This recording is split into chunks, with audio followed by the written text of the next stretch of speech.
Boom. Hey, good afternoon, good evening, good morning, wherever you're at. My name is Chris Johnson. This is the Obless brainstorming, and it's going to be a lot about water. I have three very special guests.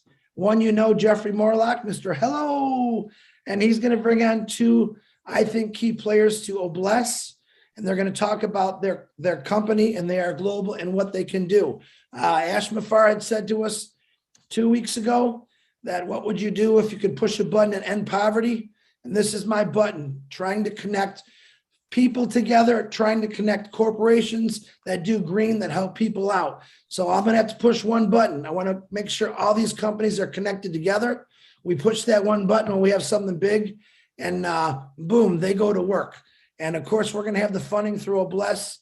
I'm very excited. Myself and Peter Shore are extremely excited about this. And I'm going to turn this over to Jeffrey Morlock because my voice is completely gone. Jeffrey, go ahead.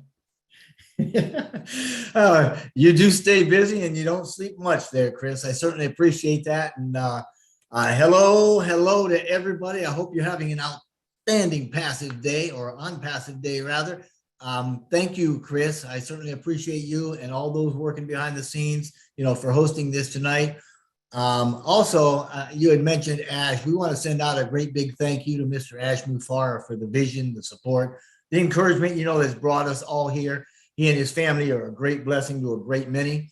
So I'm going to get started here with just a little bit right off the bat for posterity, just a little bit about our roots. Okay.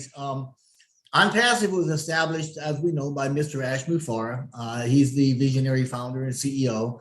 And that happened back when the O Founders platform, it is the O Founders now, but it used to be Go Founders, came in the fourth quarter of 2018. So we've been at this about 3.5 years.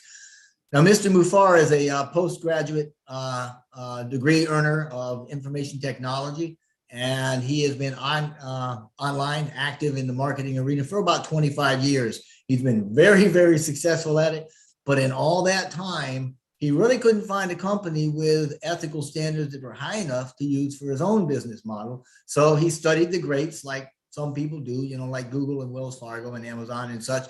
He came up with a brand new revolutionary business model that's based on connectedness and mutual benefit. And he's using it to lift humanity through the benevolence of what we call the ONPASSIVE vision. Now, back then, 2018, it started with a general plan, quickly grew into a company with a massive marketing platform. It hosts dozens of physical products now that are already being manufactured. It's got several dozen seamlessly integrated digital products as well that are all automated through AI, machine learning in particular. Now, one of those digital products is a powerful, generous platform called Obless that's transforming the crowdfunding space that we know and love.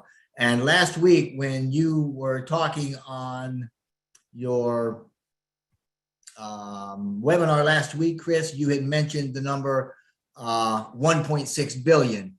And to flesh that out just a little bit, that number came from HUD, because HUD has actually estimated about 1.6 billion people live with inadequate housing, and their data suggests that about 100 million of them have no housing at all. So this means getting rid of global homelessness is rather intimidating, to say the least, but it can be done. And it can be done if we do it the same way that we eat an elephant, so to speak, which is one bite at a time. And to do this, we need to follow Mr. Mufara's lead to create a new model, beginning with a general plan. And tonight, we're digging the trenches, so to speak, that future foundations for the Obless homelessness model is going to be poured into, right? That our program can stand on.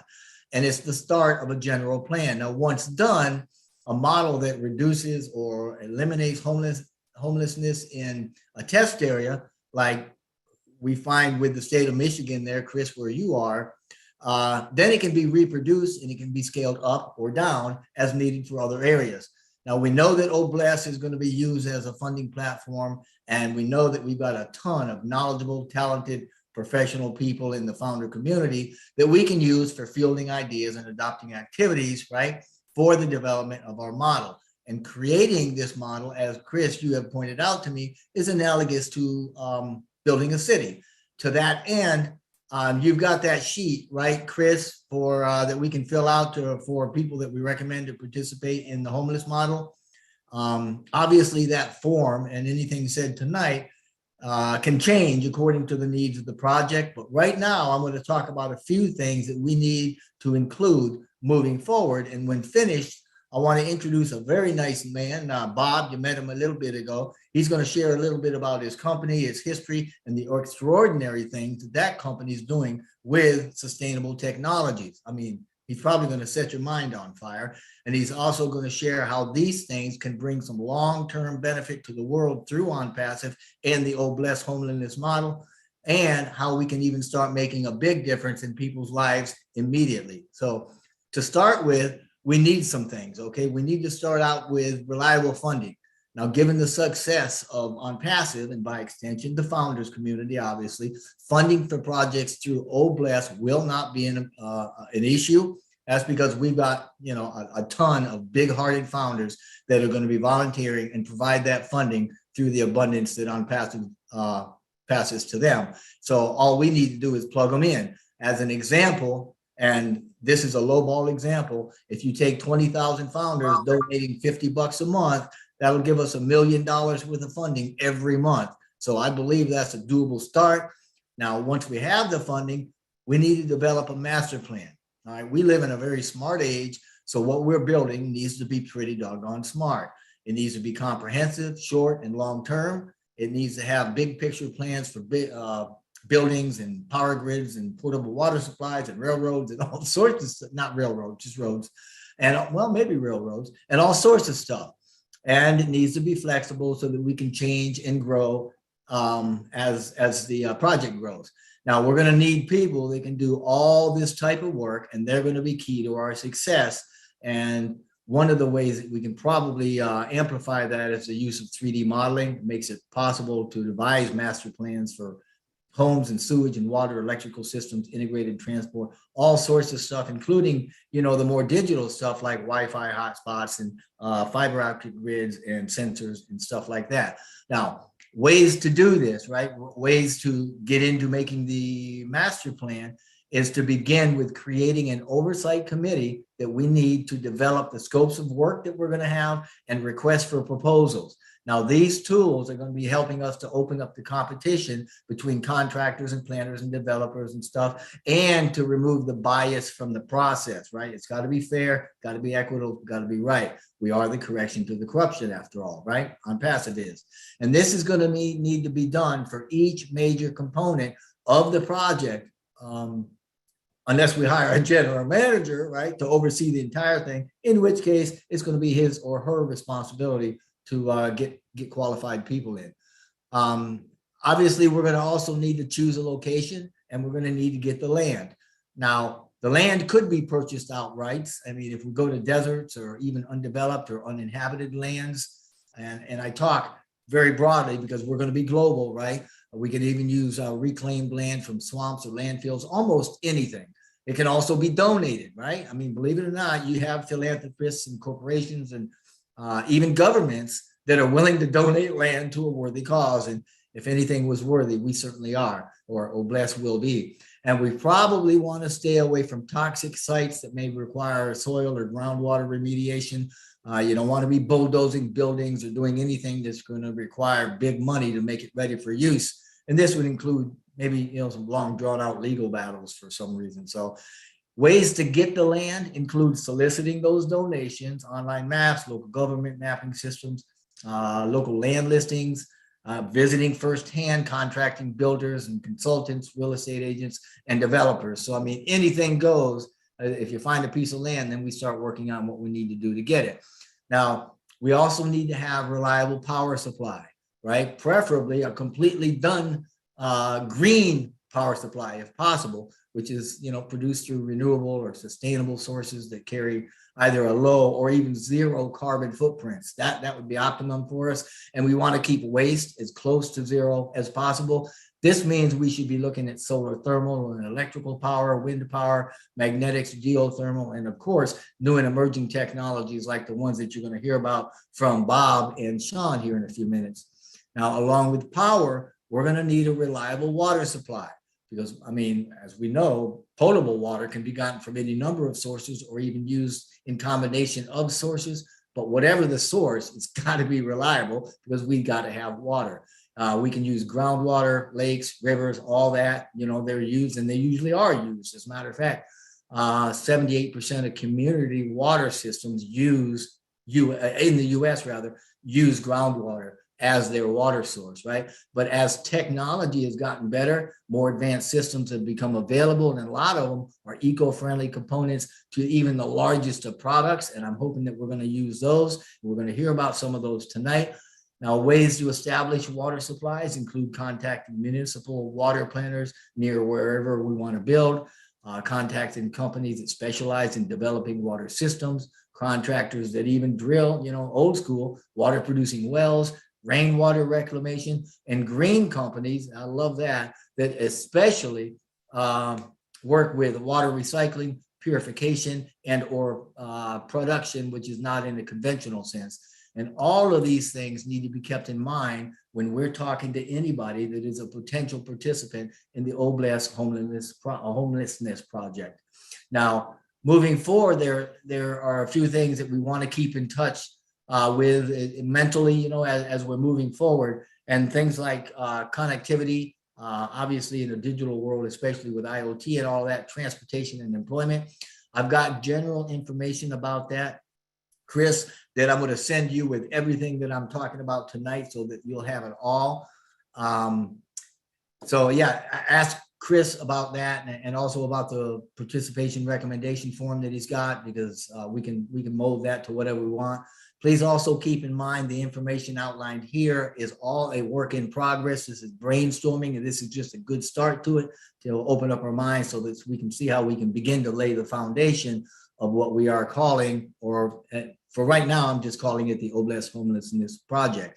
And now, what you all have been waiting for, and I am so proud to introduce to you a man that will share some very exciting things with us about a company that can plug right into this project in many areas with cutting edge eco-friendly products and technologies.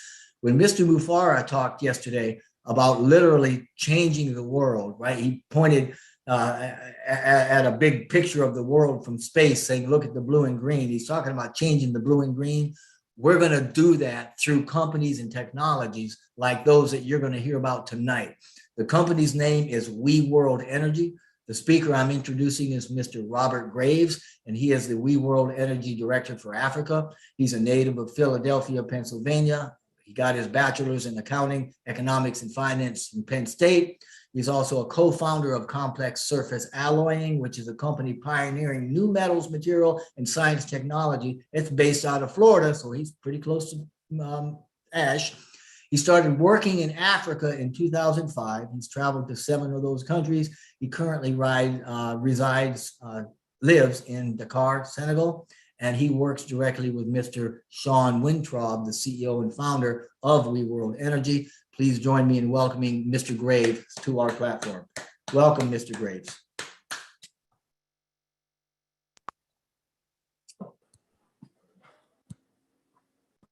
Bob, you got to unmute yourself, buddy. He's unmuted, but the volume is too low. Can you raise your volume? Is that any better? Perfect. Very good. Okay, hold on. I gotta get my volume up. Okay, can you hear me now? Is it good? Yes. Okay, great. Jeffrey, thank you for that wonderful intro and overview of ONPASSIVE and the intro to myself and our company, We World Energy. And I see that Mr. Sean Wintraub has joined us, and following my brief overview. And what I really want to do is give you the backdrop and the heart of the company, because this is not business as usual. In fact, I've been a co-founder since January 2019, and I have watched this path the entire time. And the parallels that I see between Ash and Sean are just stunning. They're both an unstoppable force, and I believe if these two forces come together, the world will change at a pace that will turn heads. Anyway, let me give you the backstory on We World Energy. I met Sean about 7, 8 years ago, And we were working with an energy company that didn't quite come through. We spent a lot of time and effort. And then after that failed, because if you've ever worked in the alternative energy industry, it's very, very difficult to find real breakthrough type technologies. So anyway, after that first effort failed, Sean came back to me with a technology that blew me away. So we started exploring it, and it's absolutely real. And that was about 5 years ago. So Ash has been at this, for 3.5, 4 years. We've been at this 5 or 6 years. So our paths are very similar. And actually, let me give you the backstory. Before I go into the technologies, which I'm just going to touch on briefly, you can go to our website, weworldenergy.com. And our website is being revised currently because we are going to be uplisting to the NASDAQ in the very near future. And they're preparing to alter the site to accommodate that transition as We World Resources will morph into a NASDAQ traded company with some of our technologies. So you can visit the site, but understand that it's a work in progress right now. Okay, the backstory. We World Energy is here because of Mr. Sean Wintrop, solely, well, and Mr. Ken Surate, I'll say, who was Sean's soul brother and mentor. Mr. Ken Surate started a water nonprofit called Water is Life, waterislife.com. In fact, there's a great 16-minute TED Talk video where Ken shares his vision for changing the world by addressing that. Actually, you talk homelessness, terrible, famine, terrible. But if you look at the state of the world and you just triage it, more people are dying and suffering from tainted and unclean water and or lack of water than everything else combined. War, malaria, heart disease, cancer, COVID, everything combined doesn't begin to touch. In fact, during the time we're on the seminar here, a child is dying every 5 to 10 seconds, and 1/2 of all the hospital beds in the world are filled with people suffering from preventable waterborne illnesses. So this is what has lit Sean's fire, and how he came to be here. For well over 20 years, he's had a compassionate humanitarian heart. He led an effort in Africa associated with the United Nations called the Malaria Pushback Program. They delivered millions of packages of in-field diagnostic and treatment kits for malaria. But then, as Sean was holding dying children in his arms, he came to understand the magnitude of the water problem in the world. It breaks my heart. So Sean changed his focus from malaria to water. That's where he met Mr. Ken Surate, the founder of Water is Life. And for the past 12, 15 years, Sean has been the global operations director for Water is Life. He's traveled to over 70 countries. They're there in Mexico during the earthquake. Wherever there's a catastrophic, Water is Life is there. And they're constantly working in Haiti and all around the world to bring clean water. And heretofore, they were only working with water filtration systems. That was the state of the art that was available. There's nothing that's practical and workable for these types of applications that existed. Well, fate and divine hand moved, and basically one of the most brilliant minds on the planet, who was currently in Southern California, moved to Costa Rica. Sean is from Toronto, Canada, but he's been living in Costa Rica almost 20 years now. And this individual moved to Costa Rica. And this man, since he's been 16 years old, has wanted to change the planet. And he actually devised technologies for food, energy, and water. And we're focusing on his water technology here. Now, I want to make a distinction. In fact, I went on the line to just do a little research before this call, and I typed in atmospheric water harvesting technology. Everything with a capital E, everything out there at this time is all based upon dehumidification technology. Just like I come from Philadelphia, we have basements. When it gets to be 85, 95 degrees outside, the basement, 65, 68 degrees, it's like a sponge. So we put a dehumidifier down there to pull the moisture out of the air. This is the technology every other product on the market is using. It's not a solution for the world water crisis. It's extremely expensive, $30,000, $40,000 for a unit that'll produce 900 liters a day, and you better have $800 of electricity every month just to run it. And most importantly, it will only work in atmospheric relative humidity of 35% or better, which precludes it from many applications. Sean knows of units sitting in Chile that are rusting away because the atmospheric relative humidity is not high enough. Well, this brilliant inventor that Sean met in Costa Rica has developed a water harvesting technology that is just astounding. First of all, it's extremely affordable, and it is not dehumidification technology, it's what we call deposition. Using only a 200 kilowatt solar panel, he drives a cold box to negative 45 degrees centigrade.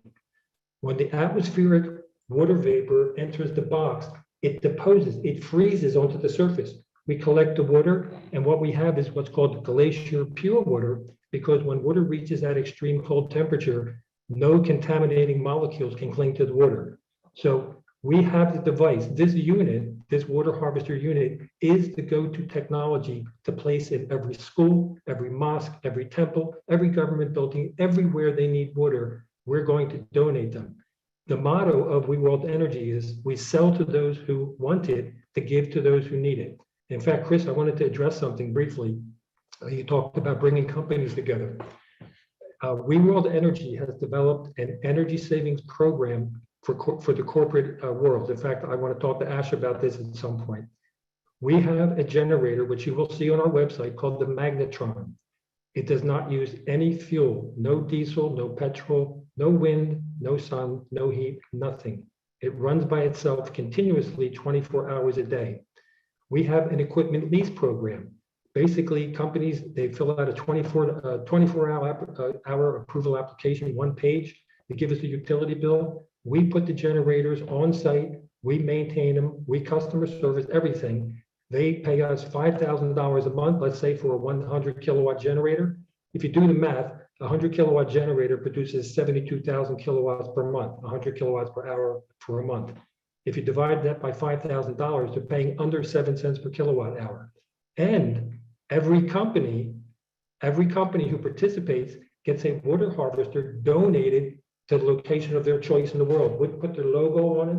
They're helping to support the We World and the world water crisis by participating in our energy saving program. Okay. Now it's going to take us 3-5 years. In fact, this is part of why I've been so excited about ONPASSIVE. I have been watching this development. In fact, that's why my name is We Clean Water Team. I want to hopefully get in front of Mr. Mufara and show him that we truly have the solution to end job number 1 on the planet, which is clean water for all. We truly do. Now, most importantly, we have the in-the-moment solution. I'm going to end this briefly here, but basically we have what I call the silver bullet in-the-moment solution to save lives and halt the suffering. We have a straw, a drinking straw, that is like no other straw on the planet. I'll give you the website. It has 3 microfilters like every other straw. It has a charcoal filter like every other straw, but it has 2 pure dissimilar metals that run through the barrel of the straw that take out everything, heavy metals, chemicals, salmonella. This straw is what's used. You'll see many pictures with Sean around the world with the children holding up the straws. This straw is how we save lives in the moment, because they can drink 1,000 liters of water through this straw and not suffer the ill effects.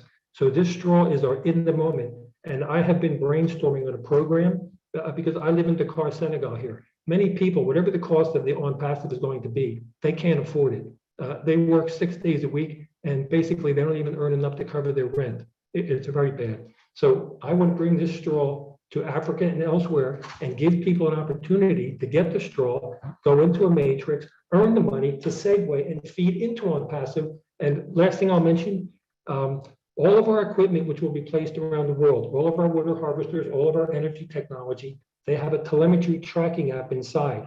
All that information is collected. So We World is effectively a decentralized utility.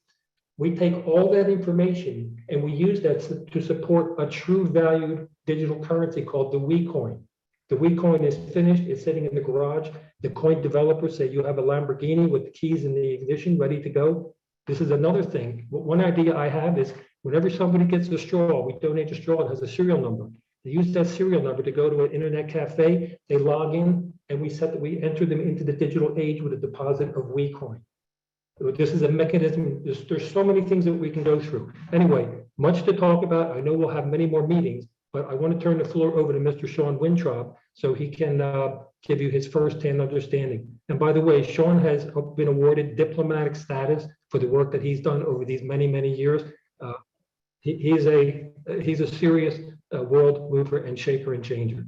Anyway, if you want to bring in Sean, I'd be happy to let him take the floor and wow you. Wow, Bob, he is on. He just got to unmute himself. Blown away. Sean, the floor is yours. Thank you again, Jeffrey, Bob, everyone. It is an honor and a privilege to meet, to connect with everyone. And Bob, thank you so much for sharing the background and the scope of everything we've done and we've been so passionate about and what drives us. But I really wanted to start by saying that I believe truly in life, in all of our experiences, there's a lot of projects, there's a lot of technologies, there's a lot of opportunities, as we all know, but truly the ones where we're aligned and we get to work with like-minded people, like-hearted people, everyone on the same mission, everybody aligned, it makes it a great joy and makes it a success, right? It's the people together that make the project happen, that make it such a joy to do. And that's why it's such an honor to align with all of you at OBLESS ONPASSIVE. So I send my blessings to everybody at OBLESS. And we are very, very excited and honored to be a part of supporting, synergizing, aligning, bringing all the resources, everything we can to the extraordinary projects you're doing, as you had mentioned at the beginning, and everything that we're doing. So we look at this truly as a way that everybody aligns together, and that way we will be extraordinarily successful, both technologically and most importantly, win-win. Everybody benefits, everybody prospers, and everyone gets to be a part of what I always say is the greatest feeling in the world, is to help do things that we believe in, do things that we love to do, and everybody prospers by being a part of the process. So that being said, again, I really hope to meet everybody and all of us interconnected. We say there's no borders, right, with energy or water or global business these days. And it truly is a worldwide global initiative where we work with everyone, every system, every solution, everything in our portfolio to help solve the crisis and get the systems out there. I wanted to take the opportunity as well, and thank you again for the opportunity to just to share and touch on what Bob so eloquently explained, our initiative, our background, and of course, most importantly, the program and how I believe this will be a very powerful synergy, how I believe this will be extraordinarily aligned with all of the values, all of the missions, all of the goals that we all want to complete together for humanity. So we have an expression or a phrase we've often used, Jeffrey. We had an extraordinary call the other day, but we were able to share, we don't call these necessarily technologies, although they are. We don't just call them solutions or breakthrough systems, although they are. The inventor called it a gift to humanity. And the reason why is that we are essentially created a hybrid. So I do come from the foundation background. It's been the joy of my life and the honor of my life to be out there and serve and be with many, many kids and communities and schools and villages around the world. And people have always said, that's extraordinary. That's so selfless. That's such a beautiful sacrifice to go out there and be in these communities and help and give and do and donate and dedicate your life to doing so. And I've always said, and we have this phrase in the foundation or NGO world where it's actually a beautiful selfish thing, because at the end of the day, the greatest feeling and the greatest gift comes to us by being out there and helping and giving and doing and serving. So the old adage that we can all relate to is giving is living. And the more we do and the more we give, it comes back. And so that being said, as our background, what we have done and what came together for us as we essentially being water and energy. So we're world energy, but we're water and energy. We're a we. So this is all about all of us here together on the call. It's not about any one technology. It's not about a business. It's not about a product. It's not about any one of us. It's, as Bob said so powerfully, it's a collective effort. It's we, and this is considered a global movement. It's a global initiative. I presented with great honor at the United Nations World Global COP Conference, and I made a declaration to the world through the United Nations Conference. Even though I had spent the formative 15 years of my life, working diligently and passionately to get out some of our systems, our technologies, our products, projects, implemented into the different communities in need, that we were going to solve the world's water crisis, not just help, not just make some implementations, but solve the crisis. And we had the ability and the resources, we had the plan, we had the program to do so. And that is, again, because of the portfolio of technologies and the program that creates great amount of resources. And we always say that, money or wealth is just a form of energy anyway. So we're in the energy, we're sharing positive, clean, profitable, loving energy, throughout the globe.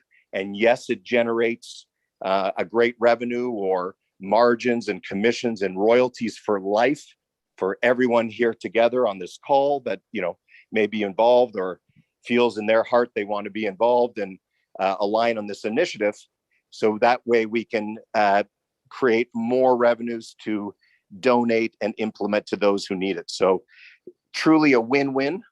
This is a great win-win. Bob mentioned it. All the businesses, every building, every business, every home, every corporation, every property on this planet can be run and operate autonomously, off grid, or stay connected to the grid. But essentially we can bring efficient, clean, green energy to every building, every home, every business on the planet. And as a natural mechanism of the program, everybody is benefiting, right? Money saved is money earned. For the businesses and the building owners or homeowners, every one of us here together aligned on this team and initiative, of course, generate and are remunerated and make a wonderful margin and earnings and commission, as deservedly so, on each customer, on each building, on each business. And then the most wonderful part that I love and I always refer to is we go to bed at night, so to speak, knowing that because we brought the clean energy to businesses or buildings or clients that we have, it results in, it backs, it supports that we can send a water system, one of our straws, as Bob mentioned, one of our desalinization filters, one of our water harvest systems, any one of the 4 technologies in our portfolio to communities, families, schools, and kids around the world. And that way, everyone is invited. Everyone is a part of each donation. It's all transparent on the blockchain, so we can follow together. We can all hand in hand watch live time with the UN, with the WHO. Most importantly, everyone in the world can watch literally as we get the solutions and the systems out to all the communities and people and schools and families and kids in need. And just like a digital monitoring now, of course, everything's on the blockchain. we have a live time telemetry and live time clock. We can see how many green kilowatts and megawatts of electricity we are putting into the world, and how many liters of life-saving, life-giving water, not life-taking water, unfortunately, in so many cases, we're getting out to all the communities. So we have a map of the globe. I'll be happy, very honored to share with everyone. We have identified over years of work around the globe, each community, each area in need, with different red dots of different sizing correlated to the community populations. And we will literally, as a movement, live time, be interconnecting and coordinating the rollout, the implementation, the historic game change as we shift or implement the green energy solution, the most efficient green energy system and technology available today. And again, one for one, that relates into us getting out our water systems and solutions to each community. So we all benefit in knowing that the project's complete, lives are saved, lives are empowered, green energy is out there. Everybody makes an abundant blessing of reward and earnings on the project. And at the end of the day, it's the people and the around the globe that will be getting water where desperately needed. As Bob mentioned, of course, that is the motor or the driver. It is, the number one cause of death in the world. Can you imagine, on a planet full of water and our bodies full of water? But what we've done is we've created this essentially hybrid system where, yes, it's a global initiative, and yes, it's a global movement to solve the crisis, but make no mistake about it, it is a very lucrative commercial structure and commercial model whereby, again, everybody benefits in the system. So apologize for the long dissertation, but I hope that just helps give a background and a scope of how powerful the entire mechanism and model is, how much importance and impact and breakthrough this will have to the planet. And most importantly, of course, what that means to all of us together in terms of our role, our contribution, and of course, the remunerations. I always say that, people care about the planet and, usually want to do the right thing. And of course, would rather be green and go with efficient solutions as long as it doesn't, cost them more. So in this model, we always say, again, it's a win-win, an offer no one can refuse, because every business and building benefit, every community and child and family receive what they need in terms of a life-giving solution, and everybody prospers and benefits.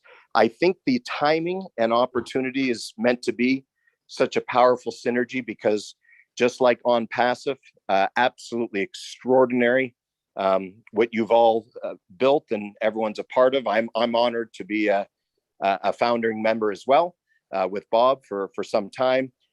Jeffrey and Ash, just extraordinary what's been built. So again, there's many systems, many extraordinary products and projects that you're working with, but because of the nature and the alliance of our system, it's just a perfect fit, perfect timing. We are literally implementing, we are literally starting and coming to the market right now. So this is, as they say, historic timing. I think it is extraordinarily powerful timing. And I know that just between this group and the ONPASSIVE network, the ONPASSIVE global team and family that's been aligned and structured here, we could single-handedly together between ONPASSIVE and the OBLES and we be able to implement. And once this rolls, and of course, a few customers and many others come on board, of course, it goes literally viral. And I believe we will be able to declare for the first time in history that we have not helped, we have not just made an impact or made a difference. You know, every sip of water and every life saved is extremely meaningful, but we are going to literally solve the world's water crisis as we declared. And just so you know, we do have full attestation, full support from the UN, from the WHO, multitude of corporations, different NGOs that, you know, I've been very proud and honored to work with over the years that have aligned with us in Water is Life. And again, that's just because this is about us as a planet. This is about humanity. This is about we, as all of us together as we, in getting this done. Wow. Thank you, Sean. Wow. John and Bob, number one, I appreciate you, especially Jeffrey, for getting in touch. I do have one quick question, just out of curiosity. I've done Yes, some please, of research. course. Mr. Sean, is it possible to convert salt water to fresh water? Do you have any ideas for that? And is it a real big system, or is it, I know that some facilities have it, but it's like a major plant. Do you have any ideas on that? Because I know a lot of our PNG, Australia, New Zealand, they're surrounded with ocean water. A lot of them depend on rainwater. And I know you just told me some phenomenal things that definitely is going to help them. But what about converting ocean water to fresh drinking water? Absolutely. Thank you for bringing that up. And that is a very, very powerful point, because, of course, it's just interesting to know that in all of our planet and all of this beautiful earth, as you may know, only imagine 3% is actually fresh water on the planet, and over 20 million liters are available every day for every human on this planet. 7.7 billion of us, going up to 10 billion by 2030, but it's in Mother Earth's atmosphere. So what's so extraordinary, again, is that all the water that we need as humanity, God put there, 4 billion years ago in our water cycle. But speaking about desalinization, you are absolutely correct. Conventionally, around the world, the technology that's been used is called RO, or reverse osmosis. Most of you are probably familiar. And yes, reverse osmosis has been, the prime or the industry worldwide standard for desalinization. But the problem has been that it is, large plants. They're costly to build, infrastructure. They require, as Bob touched on, they guzzle electricity. So they guzzle electricity. They're very big and expensive. The membranes, we've worked with many of them years ago, but the membranes go all the time. So you have constant changing of membranes. And at the end of the day, or so to speak, at the end of the systems process, you're getting what's called stripped water, right? You're actually removing, you're stripping, yes, the contaminants and, any of the bacterias or viruses, but you're losing the natural minerals. That's a whole other discussion, kind of a deep discussion, because the world is divided. We don't get involved in that discussion, but the US military has a lot of reports, and there's a lot of people that say that actually reverse osmosis, stripped water, is not good for the health, and that over time it's actually, adverse to people's health. But of course, it's being used so predominantly because it is the main technology. That's where we're, again, very blessed and very grateful and appreciative. And we understand the significance of our technologies. The fact that we do desalinate, we can desalinate at any size, as you had mentioned. So we can do commercial, industrial, city, state, municipal size plants accordingly, and, desalinate millions of liters, an hour or day in those type of plants. Or we have a small system that, again, runs off of nominal electricity. So very, very low to nominal electricity, with some solar panels. We don't even need to use one of our magnetic systems because it's too much electricity, right? It only requires some small panels. And we can desalinate to pure potable water. Some of our technologies are gravitational centrifuge and graphene. So it's unique technology, multi-patented technology.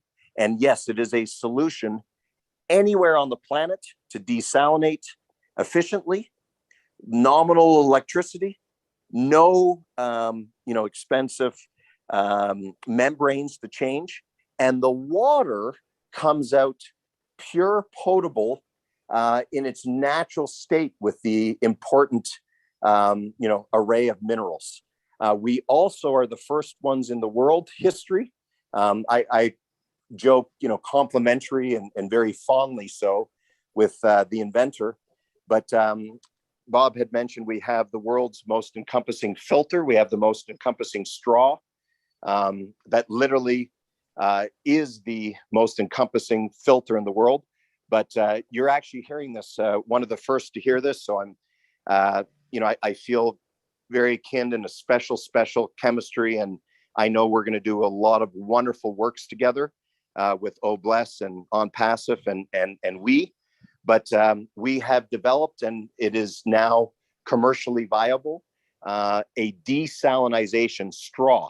So we call it our essentially the new version or the desalinization straw. The first straw we have, which we have put over 7 million straws into 7 million children's and people's hands and mouths to guarantee and secure them with life-giving pure water. But imagine we have now developed, commercialized, finalized a desalinization straw that requires no outside source of electricity. There are no filters to change. There's a little cartridge that you just, so to speak, knock out the little salt collection. And we are also bringing that to the world, but I would love to organize something with all of you and Jeffrey's extraordinary leadership and Ash's support, but we could bring it to the world together. We could have the OBLESS and ONPASSIVE group help us bring that out. So the answer, sorry for the long dissertation again, but I just want to give an important background and distinction on technology and what we have in our portfolio. So we can desalinate large scale, medium scale size, individual size, and in a straw, which is absolutely extraordinary. So being fully encompassed in water, the W part of our we, yes, we have the world's most extraordinary breakthrough solutions and systems and technologies in water harvest, atmospheric water harvest generation and capture from the atmosphere, filtration, desalinization, and the straws, both in water and desalinization. And then on our E, in the energy part, the E of the we have, as Jeffrey may have mentioned, and we had an incredible call with him the other day where I was able to share a bit about our portfolio, and Bob touched on very eloquently. But on our energy side of things, we have 4 extraordinary technologies that we use to bring to the world and the businesses and homes and buildings, both breakthrough wind power, wind generators, wind turbine generators, magnetic systems that use no fuel, no solar panels, no wind, no gas, no diesel, purely magnetic. And we also have our hydro kinetic and magnetic system, which is a container, if you can imagine just for a moment, a small conventional 20-foot container, and has water inside with the actual generator turbine system, also magnetic driven, but the water does not need to be replaced. So it's a self-enclosed continuous loop water system, all within a 20-foot container that is producing and outputting a consistent 99% efficient clean electricity 24/7 anywhere on the planet. So that's a little bit about our we portfolio and scope of technologies, and a little bit why we are using this program, and why it has come to us that this will be the most efficient, impactful, beneficial, and profitable way to get all of these technologies in water and energy out to humanity.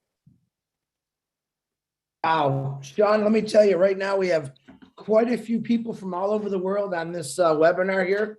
And I know there's quite a few people that live in countries where they're having, and my phone is blowing up right now saying, wow, wow, wow, because I know many countries, even the state of Michigan, we have a Flint water crisis, can use your help.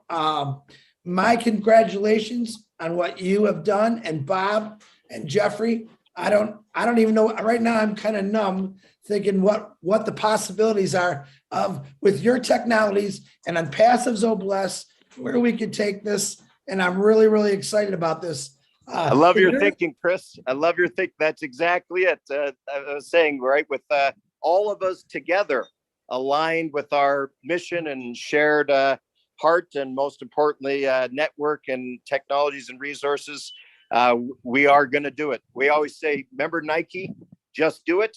Just do it. We say we are doing it. There you go. Wow. Hey, Sean, Chris. Sean, can I ask you a question? For those of you that don't know, I used to work and used to manage or help manage a renewable energy company. We used to do the solar, the electric and the turbines and the solar thermal and stuff. But I was very, very interested in reading about your turbine technology and Bett's law, and how you crush that law and the percentages you're getting out of the wind energy, and how your turbines, because of the size and because of how they are built with the new blade, how they're not a menace to the environment. Can you tell our folks here a little about that, please? Yes, my pleasure, my honor. Thank you, Jeffrey. You're extremely astute.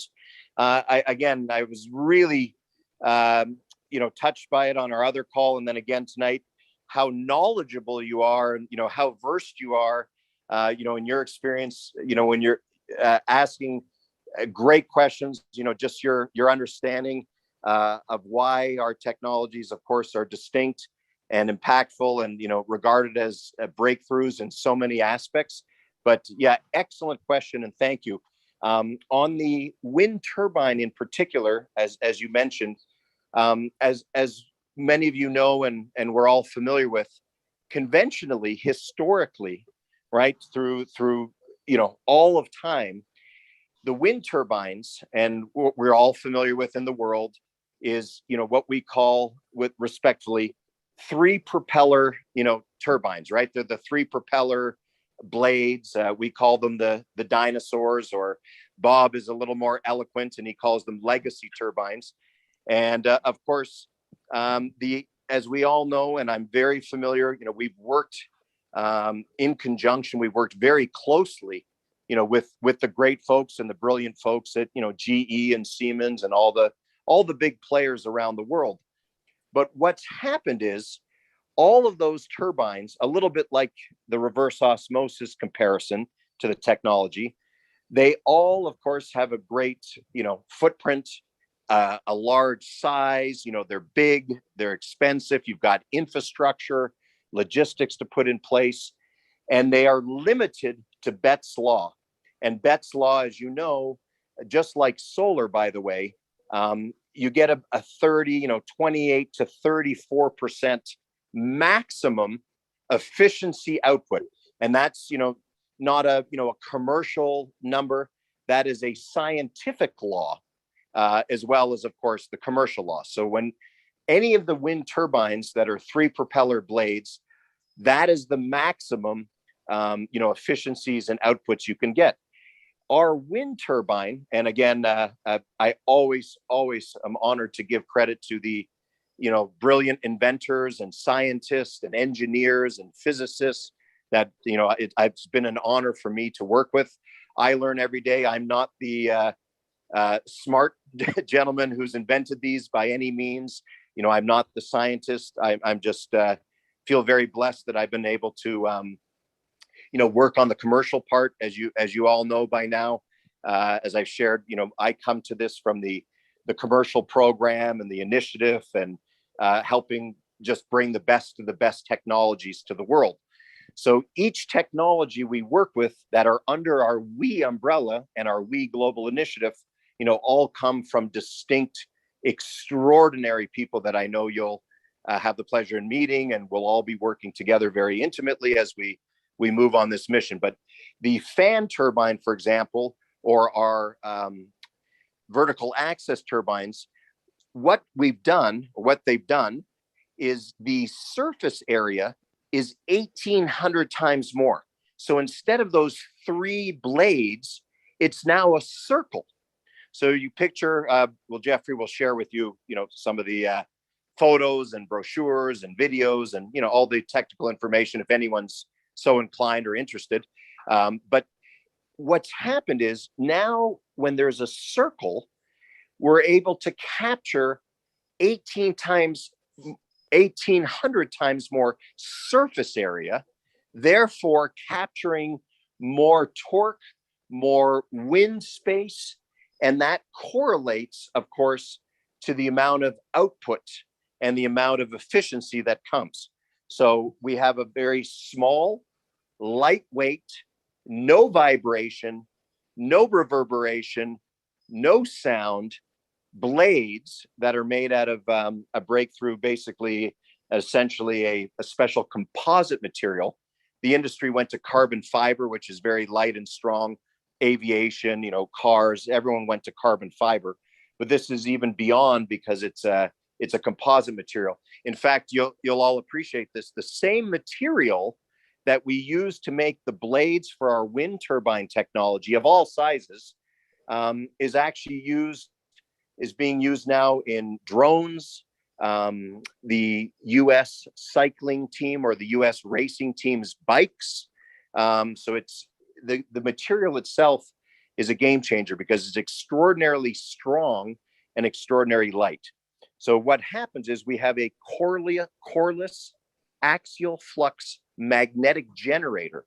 So we're able to start up at low wind speeds and operate at high wind speeds, even up to a hurricane. So where all the other turbines in the world unfortunately shut down or don't operate, don't produce in low wind speeds, or you have your, Betz law limitations, and you have a lot of, gears to fix and maintain.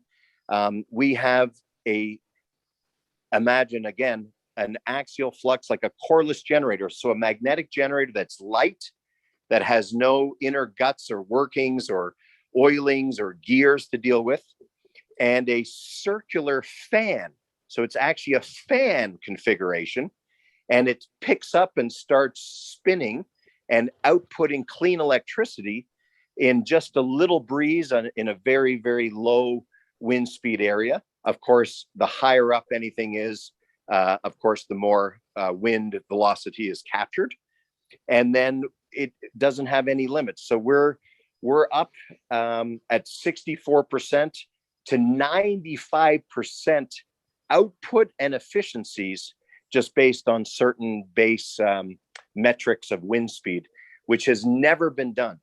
Never been done. So in our wind sector, just like our magnetic sector, just like our water harvest sector, like our desalinization sector, we have scientifically, technologically, and of course now commercially been able to make the breakthrough, been able to literally, if you will, if I may use the word, revolutionize that particular sector industry, again, because of the efficiencies and the outputs of the unit. And a lot of this has all been related to new materials, incredible new materials that are available in the world.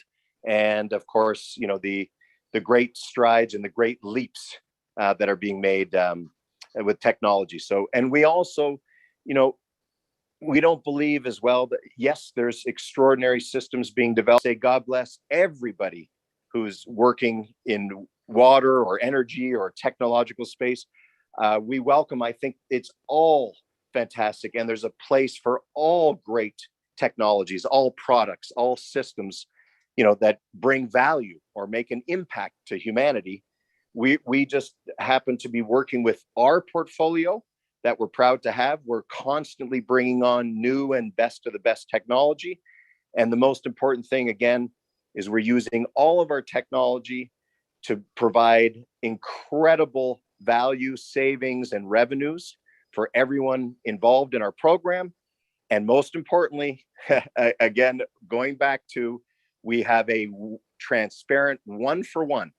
Every system, every product, everything that we ever sell or lease or rent or put into the global market relates and correlates and supports a donation of a water solution to the families and communities in need. So I think that's a little bit of a differentiation as well on our program, our commercial model, as well as our technology. So sorry for the long explanation, but I hope that makes sense on the wind turbines, which was your good question. Oh man, I am loving this stuff. And if I can just impose one more, we've got a lot of folks that really need to understand.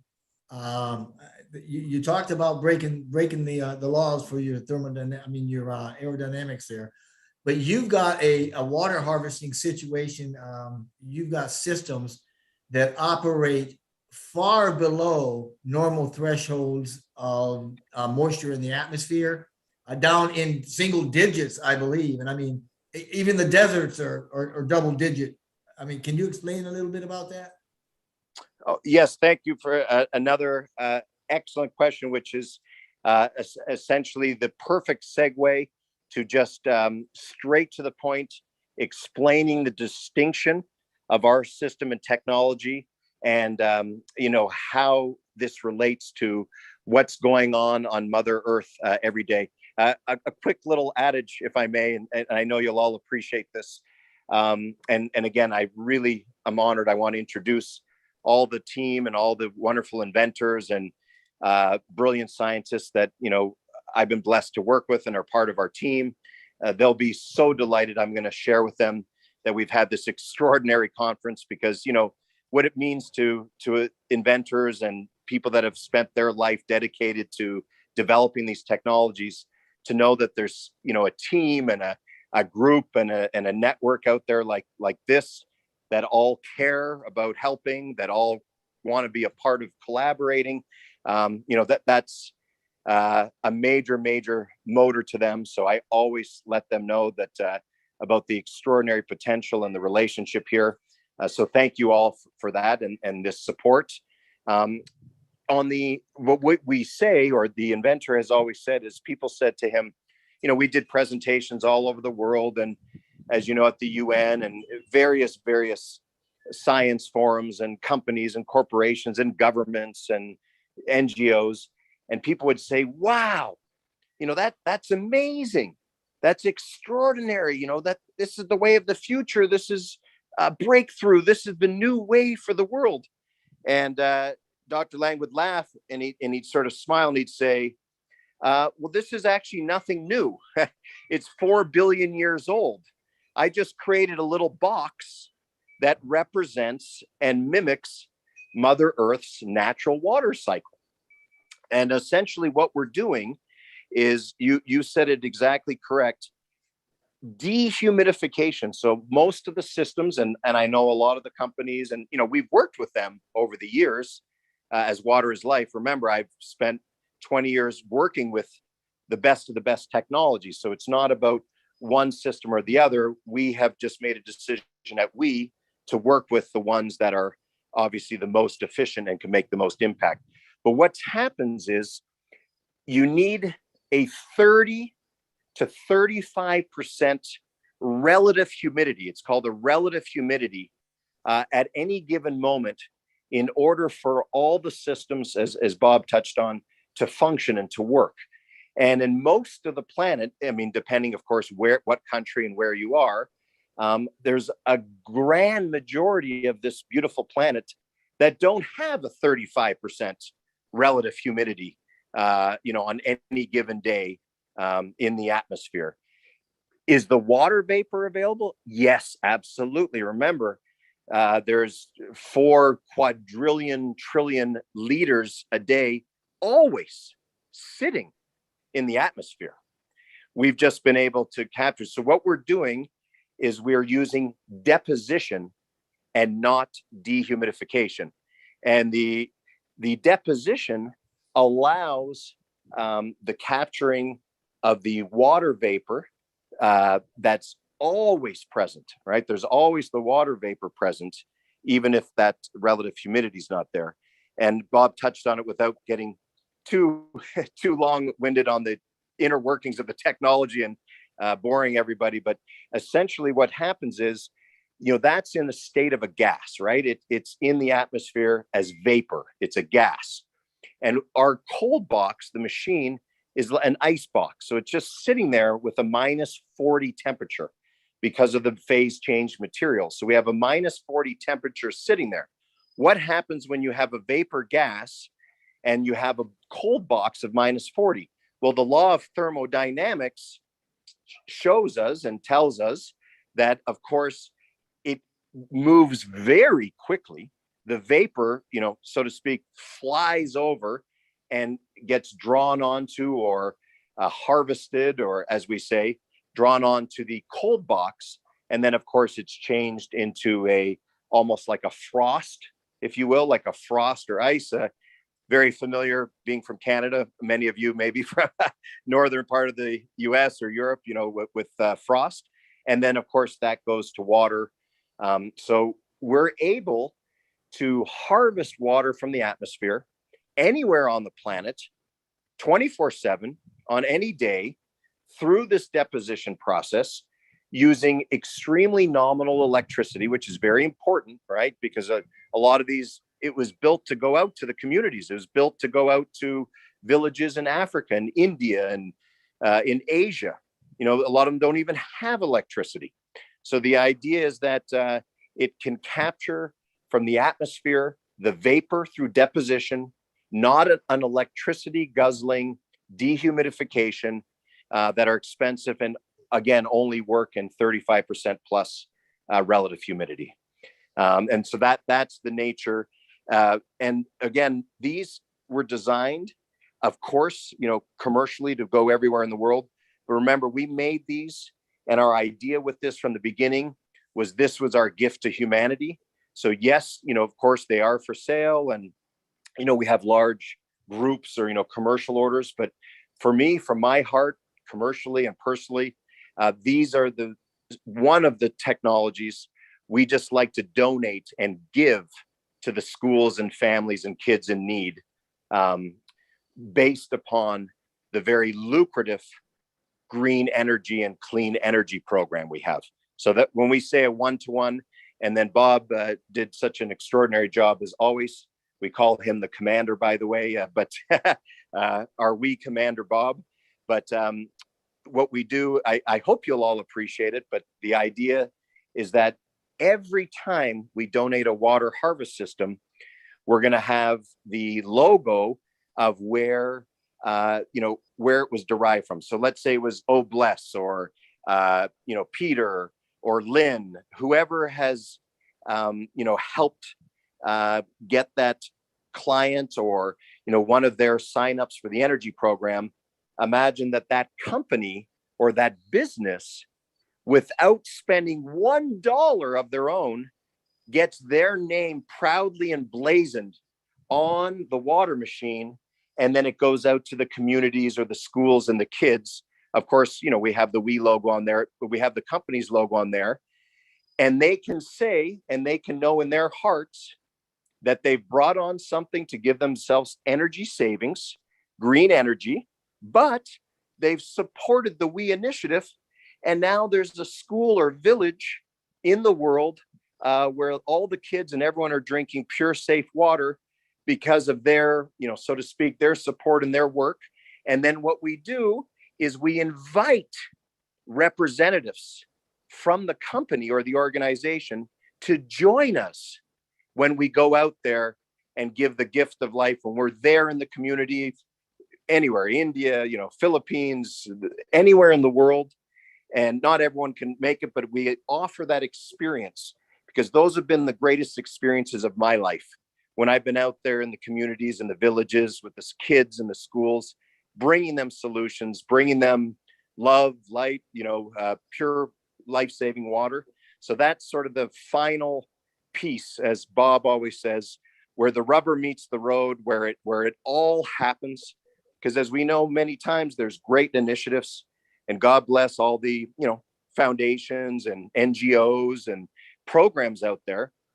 And some people donate or give money from their heart, and it's beautiful.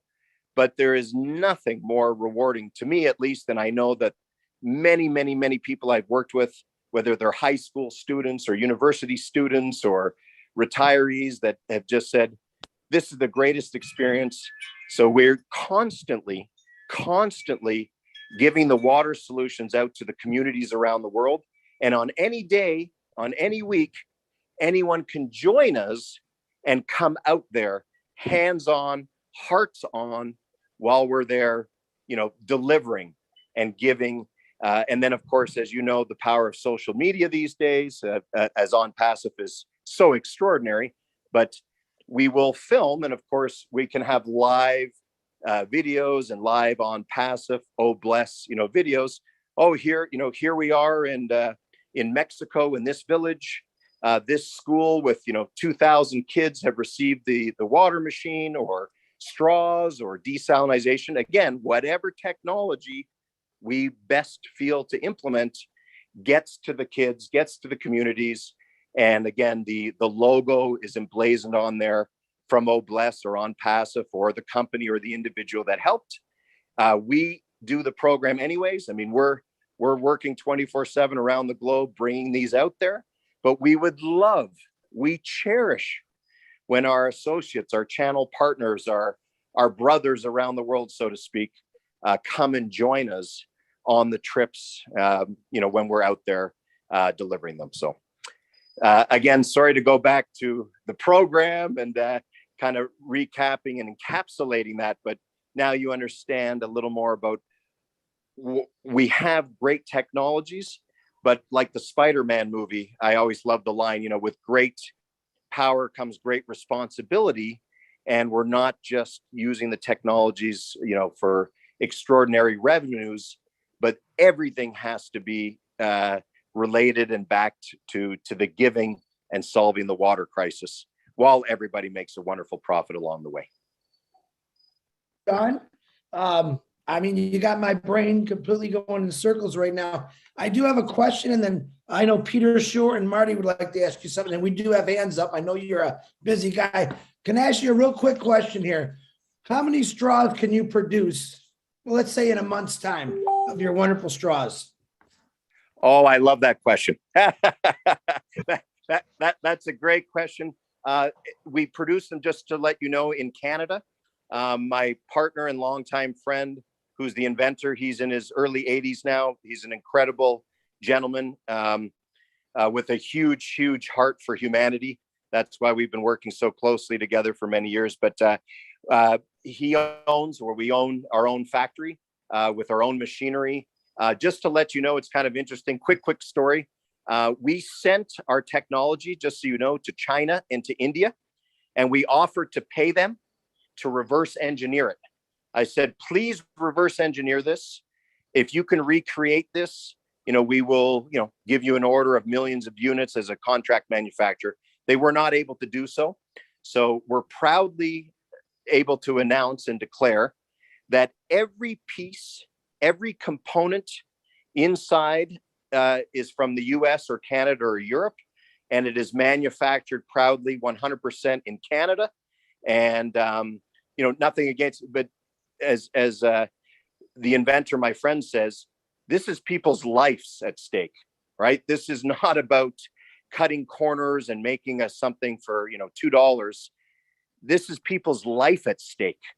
Every sip is life or death. So that's why every unit is impeccably done. It's overseen, quality control, double checked, and everything is only done at our factory in Canada. We can do about 1 million straws a month, current capacity from the plant. That's what I was looking for, Sean. Man, between the CEO, Ashma Farah, and you, I think you guys are going to have pretty interesting conversations.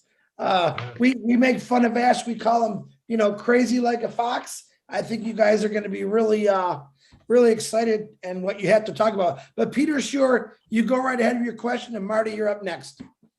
Thank you, Sean, and thank you, Bob, for being here, and for Jeffrey to introduce you to ONPASSIVE and OBLESS. We appreciate you. What a wonderful information. Two of the most needs in the world, the electricity and water. Of course, this is amazing. Exactly. Yes, I do. This is wonderful how you bring them both together, and doing an amazing job. Thank you for that. And I do have a questions. You mentioned that there is a cartilage or something in the straw that need to be changed. How often does it need to be changed on those straws? Okay, great question, and I'm very happy to inform or let you know there is nothing that needs to be changed. There's on the conventional sip straw, which is of course non-salinated water, right? River water, lake water, puddle water, sewage water, tap water. There is no battery. There is no cartridges. Literally yourself or anyone, children in Africa, you just sip, sip, sip. There's nothing to do, nothing to clean, nothing to change. You just sip the water, and it is absolutely scientifically guaranteed that every drop of water that comes out is pure and potable. You use the straw. I saw someone had posted another good question about how long it lasts.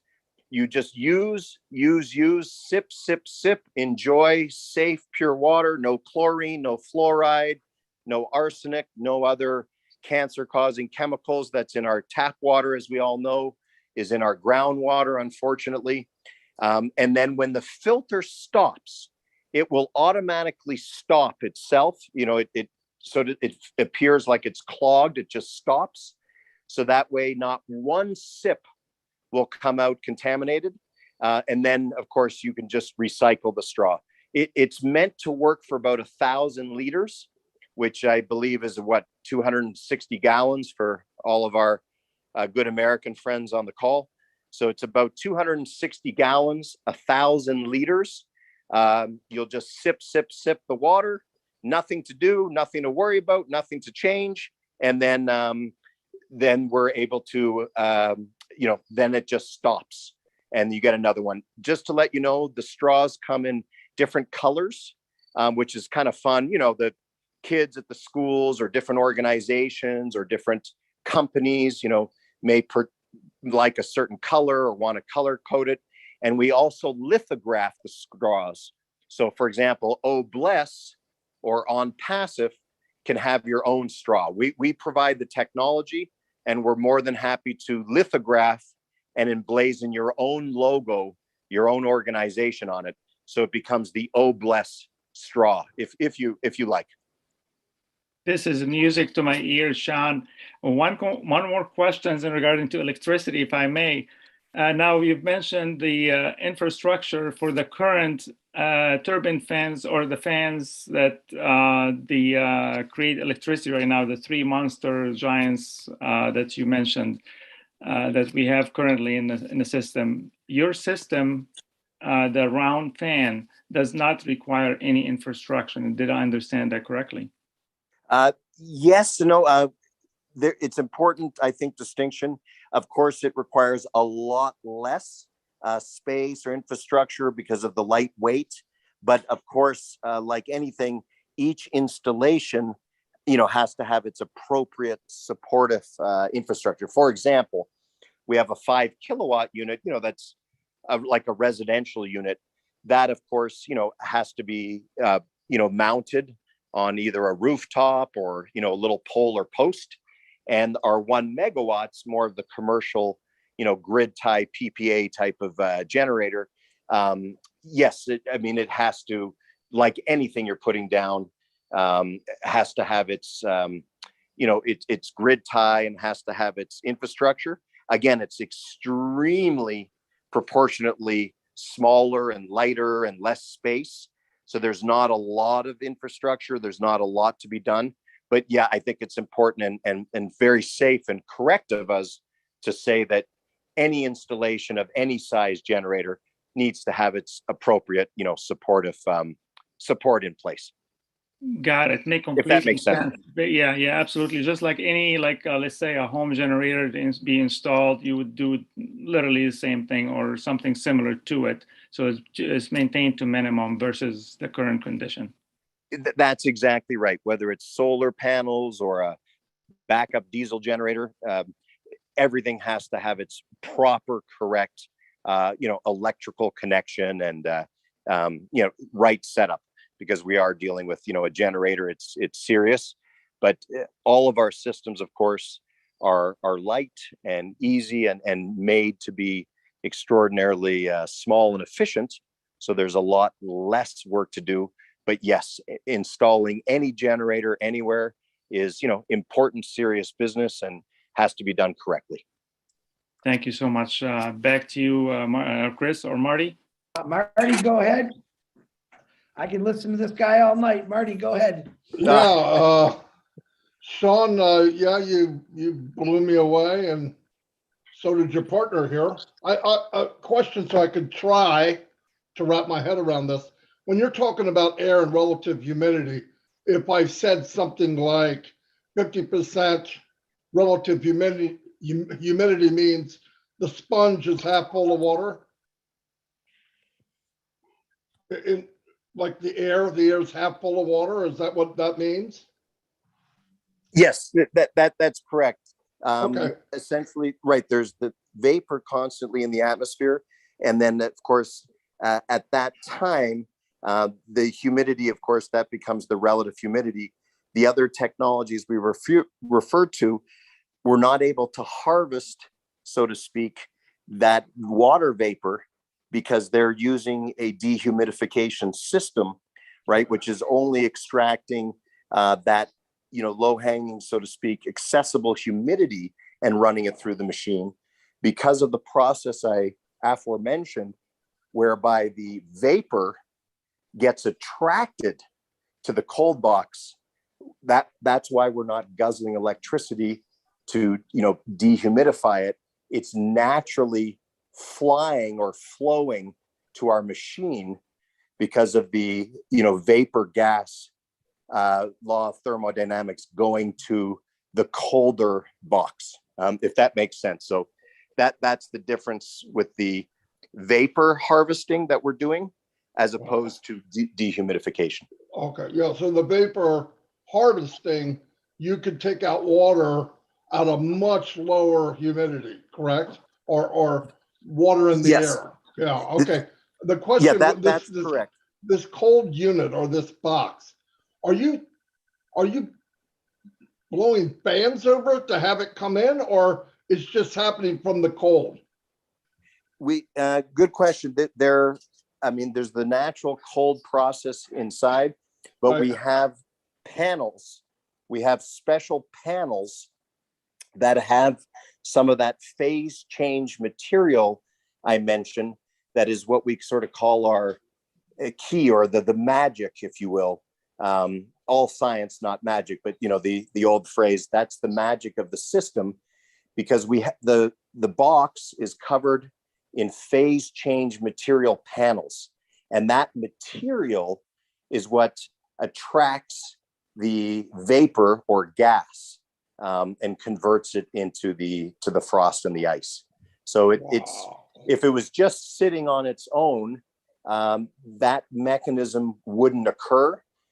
But because of, and that the gentleman, by the way, has over 80 patents just on the phase change material, separate to the other mechanisms. But the idea is that the phase change material panels, or what we call the capture panels, is what allows that important process of vapor from the gas vapor to the solid. And what we always say is, the larger the panel, the more vapor will collect. So when we do a 500 liter a day machine or a 2,000 liter a day machine, the only difference, everything's the same in the technology, is the size of the panels. The more surface area of the panel, Yeah. the more vapor will capture. That makes sense. Okay. I was just wondering that's mind blowing. Absolutely cool. Cool stuff. I'm not going to be able to sleep tonight. So thanks, Sean. Thank you very much. I can't sleep either after talking to everyone. I'm excited too. Yeah. That's beautiful. Thank Don, you. I don't know how much time that you have with us here. I do have a few hands up. I know Jeffrey's got another question, but there's a couple ladies I would really like for them to answer questions, which is Gladys and Marcianne. Jeffrey, would you like the ladies to go first and then you could jump in? Sean, what kind of time you have here, Sean and Bob? Oh, thank you so much. It's my pleasure. It's my honor. This is what drives me. This is what I live for. This is my passion. So I appreciate so much everyone's time. And as you could probably tell, and my wife jokes with me, I could talk all night about this, but this is what I love and live for. So I'm here, and as long as my battery will permit, I'm happy to, again, it's my passion to share just simply, what I know, what I've learned, and what we're all doing together. So for me, it's a great joy and a great honor just to share all of this with you. And again, I'm very grateful for all of your interest, all of your help, all of your support, and the relationship and the beautiful, beautiful project I consider we will do together. Thank you, Sean. You just say when your battery's getting low. Real quick, have you designed a refrigerator for our water filter system? I know I have a fridge with a filter. Have you designed that? I know you got to be thinking about it so we get clean water right out of our taps. Oh yes, our same technology, our core technology that's in the straws is available in all sorts of commercial applications. So it could be a home filter on the tap. We actually have a small mechanism of it in the water harvest system, even in the desal. So yes, the technology which we've proven to be the most encompassing filter in the world absolutely can be in any size or any application that anyone would like. We found that, of course, going with the straw makes it extraordinarily, easy. And as Bob touched on, it's like our immediate solution. It's our Band-Aid because there's nothing easier than most people around the world that we're trying to help and save, as we know, don't have running water or don't have some of the good problems. You may have seen our viral campaign with Water is Life. It was called First World Problems or Third World Problems, said by First World. It was really, really impactful and interesting. But yes, we can deliver or customize. We would be glad to customize for OBLES or ONPASSIVE our actual technology, but encompass it in any type of product or delivery system that you like. And again, we're happy to private label it or have it be your product or your system, whatever way would serve you best. Oh, thank you, Sean. If you don't mind, Miss Gladys, can you unmute yourself? And Marcina, I'm going to get you right after Gladys. Thank you for having me, Chris. Thank you, Sean, and your buddy. You did a very great job. I'm so happy to hear about water tonight because it's one of the biggest problems that we have in Africa. And thank you very much for that conventional sip straw. How many diseases it's going to prevent if you don't have to wash it and you can use it for such a long time for a large amount of water. Thank you so much. Oh, thank you. Yeah, I'm also very happy that you're about capturing water vapor 24/7. I'm so happy about that because being in Senegal, you know that we have rain about 6 months average of the year, a lot of rain. and about 6 months it's dry. And it's a shame that after a lot of rain, for those 6 months, still we have people suffering of hunger because they don't have ways of conserving water that they had so that they can continue using during the 6 dry months. Now, my question is, this technology that you have, can it be used in irrigation, especially in farming? Because places like Africa, agriculture is the backbone of the economy. Can this system be used for irrigation in farming, or it's only for drinking and washing? Thank you so much, Gladys. That's a wonderful question. And my best to Senegal. You're there near Bob. I've spent a lot of time there. I lived in Bamako, Mali for many years. I'm very familiar, like most of the world, with, like you touched on, the rain cycle or the rainy seasons, and how it's either literally too much or too little. And that's why, again, the importance of having, the harvesting any day of the year, all year round, anywhere on the planet. And the answer is yes, absolutely. It could be used for agriculture. I concur with you fully that through most of the world, right, the agriculture is the base and the core of the economy, and all the development.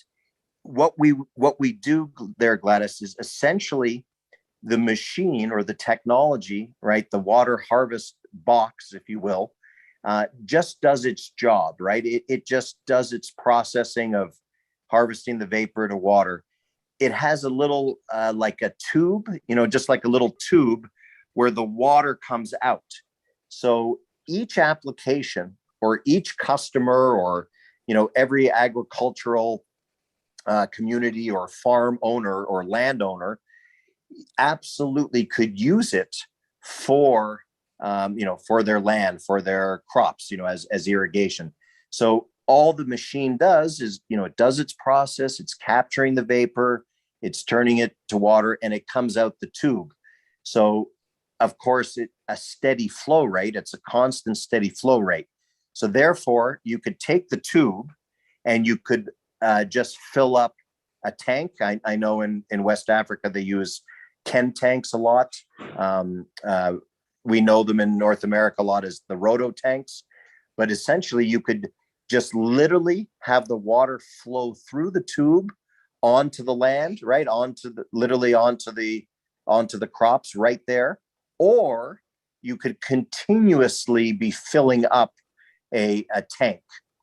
So again, the machine will just do what it does like a refrigerator. It'll constantly be harvesting. The water will come out the tube, and then each application can do what they want with the water, right? You can put it into jugs, you can put it into tanks, you could just let it run right onto the land. Thank you very much for that response. That makes me even much happier. Now, next, you said that you produce your products in Canada. Being that you are in Senegal and you see there is a huge need of what you have in Africa, even though I know it's needed also in other parts of the world. Are you considering probably having a plant in Africa to cut down the cost of transportation of the equipment? That's a very important question.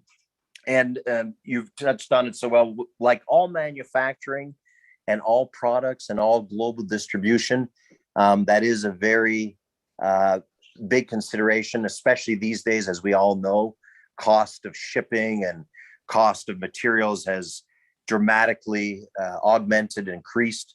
So yes, we are going to be doing manufacturing around the globe with our energy systems in particular.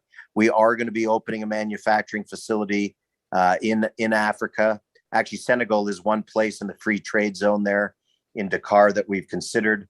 So we will go all over with the straws.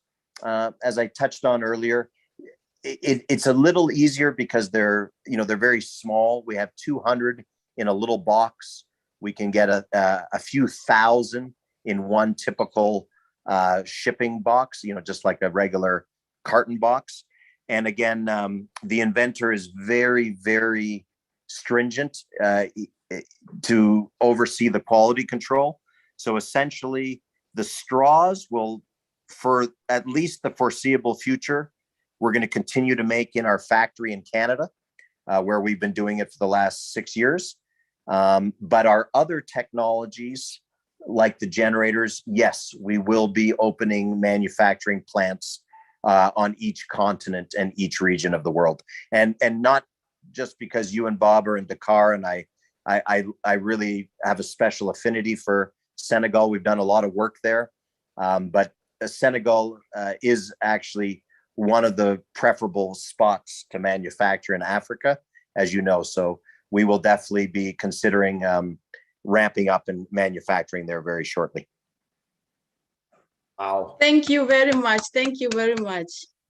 Thank you, Gladys, for the great question. Hey, real quick, Mr. Sean, and I don't know if you said it, I didn't hear it. When you're done with the sod, the straw, when it's completely finished, do you recycle that, or is that just thrown away? Of course, good question. We always recommend and encourage recycling.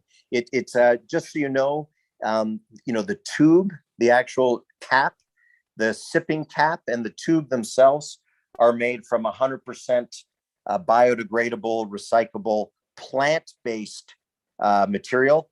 So it's not a typical, polyethylene plastic. It's a, organic plant-based material. We went through a lot. Bob remembers this. We went through for years. We spent a lot of money, as all technologies do, on research and development.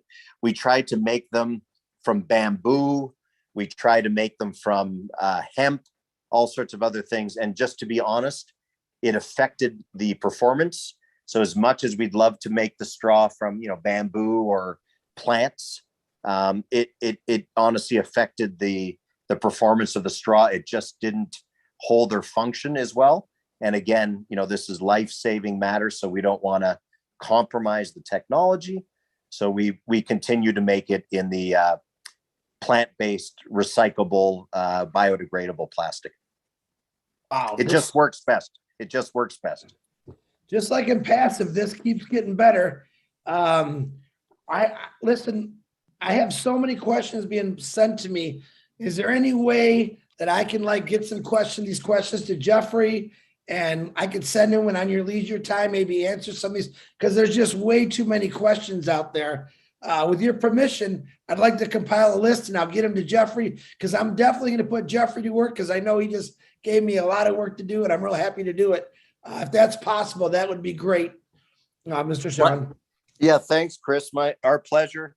Absolutely. Please, any questions, any thoughts, ideas, feedback, anything at all, just lay it out. And Jeffrey's extraordinary, he's so knowledgeable, and Bob and myself will be glad to go through and answer every single question for you, because I consider this the start of a very special long-term relationship, and the idea is that everyone is familiar and knowledgeable, and we're all on page together. So I know that we're going to do a lot of work together. So I'm very happy to, if it's another call with more discussion or just a list of questions, allow us to respond and get all that information to you.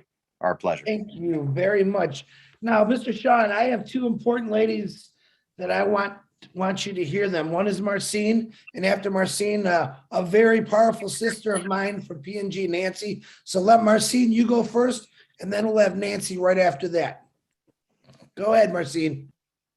Thank you so much, Chris. Wow, this is a mind-blowing. I see why you told me I was going to cry. I've been crying. Thank you so much for this great opportunity. This is my passion. I finally got it. I just want to thank Sin and Bob for giving me and giving us in ONPASSIVE everything that we always need, because when there's water, there's life. When there's light, there's development. You guys get it. Thank you so much. My first question is, how can I join because I'm ready to help my people.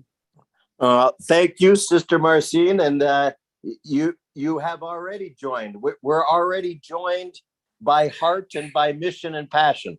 So we're already together. Okay, the reason I'm asking that is because I have a need of this water right now, immediately in my country. My people are dying from cholera. They need some drinking water. They need something to get away from this sickness. They are dying day, minute after minute. When Bob was explaining, he's talking about children dying, and I was crying because that's exactly what is going on right now.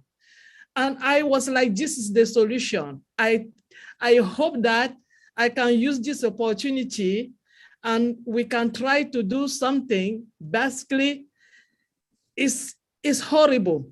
So that's why I'm asking, what can I do now? We have a little group. Our group is all winner, and we have contributed some money. I mean, it's not much, but I don't know if the little that we contributed can help us already to do something for now. Absolutely. You are so right. And Bob touched on that very powerfully. We all know, and that's what drives me, Marcine, exactly those facts that every 6 seconds as a global average, children are dying, and not so much even from lack of water or access to water. It's horribly ironic, but it's from waterborne, water-related illness, right? So we always say, water is life. Water is life, literally, but we call it life-taking water when, like you said, it has cholera or other amoeba, bacteria, virus, all the contaminants that give dysentery or illness. We would love, this is what we serve, this is what we live to do. We will help you as much as we can, as expediently as we can, with as many of our solutions as we can. Let's work together specifically on a focus in the community or the area that you want to focus on. I know the whole world needs implementation of all the solutions, but we just try and do project by project, right? We try and do as much as we can, like you said, with the resources we have for the area. So you could let us know what area, what community, how many people, and yes, we will do everything we can on behalf of we and Water is Life to support and match and back or do a one-to-one with the donations or sending over the solutions. I would be glad to come over with Ken from Water is Life and bring straws with us. So let's work through together on what you feel will be the best, most impactful solution, how many we need, where they're going, which technology we should use, right? Is it one of our filters? Is it straws? So let's identify, what's going to be best, most effective, and then we'll go through how we can get it done as fast and as much as we can. Amen. Thank you so much. Thank you. I am so blessed to be part of ONPASSIVE. This is it. This is it. This is all about. I mean, thank you so much. I'm going to contact Chris and we will go from there. Thank you so much. I really appreciate it. This is it. Thank you, Sister Marcine. God bless. And, yourself, the community, everyone there is in our thoughts and our prayers every day as we literally deal with, I know we went through COVID and, but I always say that before COVID and after, we have the world's gravest problem, which is the water crisis. So we never stop, and of course we're not going to stop doing and giving and caring until we've been able to solve the crisis. And I'm really sorry to hear about the cholera outbreak. We were in Haiti a few years ago, so we've dealt with that. And yes, to let you know, it's important because cholera is a very unique and very frightening, horrible. but our straws and our Sun Springs, our filters do remove, they remove all bacteria, all virus, all amoebas, and cholera as well. Thank you so much. And I also want to thank all my OWINA brothers and sisters that have already contributed for this water project emergency in Cameroon. I'm really, really happy. We are just in need to win it. And I'm sure we're going to win it. Thank you so much. Thank you, Marcine. Win-win. Absolutely. Let's She's do been it. waiting. I told her, Marcine, you're going to be blown away. So I got people crying on my phone right now, and that puts more water in the air. So I'm happy. Nancy, The my cycle beloved, keeps going. that keeps going. My beautiful sister from Nancy, who I really thought about on this. You go ahead. The floor is yours, Nancy. Wow. Thank you. Thank you, Chris and Matty, and all of you for organizing this meeting. This is one of the very powerful webinar today. And thank you to Bob and to Sean for coming on. And I didn't know that you were founders. And now my heart is, I'm so grateful. Anyways, thank you so much for today's presentation. It's very, very powerful. I look back to I was listening and I'm thinking of my country. My country, I think we are so blessed with natural resources. We have lots of trees, you know, the air and the rivers, and it's really beautiful here. But the thing I'm concerned about is we are sitting on these natural resources that can produce what you have just spoken about, clean water and clean electricity. But unfortunately, it's not happening. There are a lot of, even right now here in Port Moresby, the power has just gone off and we are like in the heat. I'm outside trying to get some fresh air and listening on this webinar.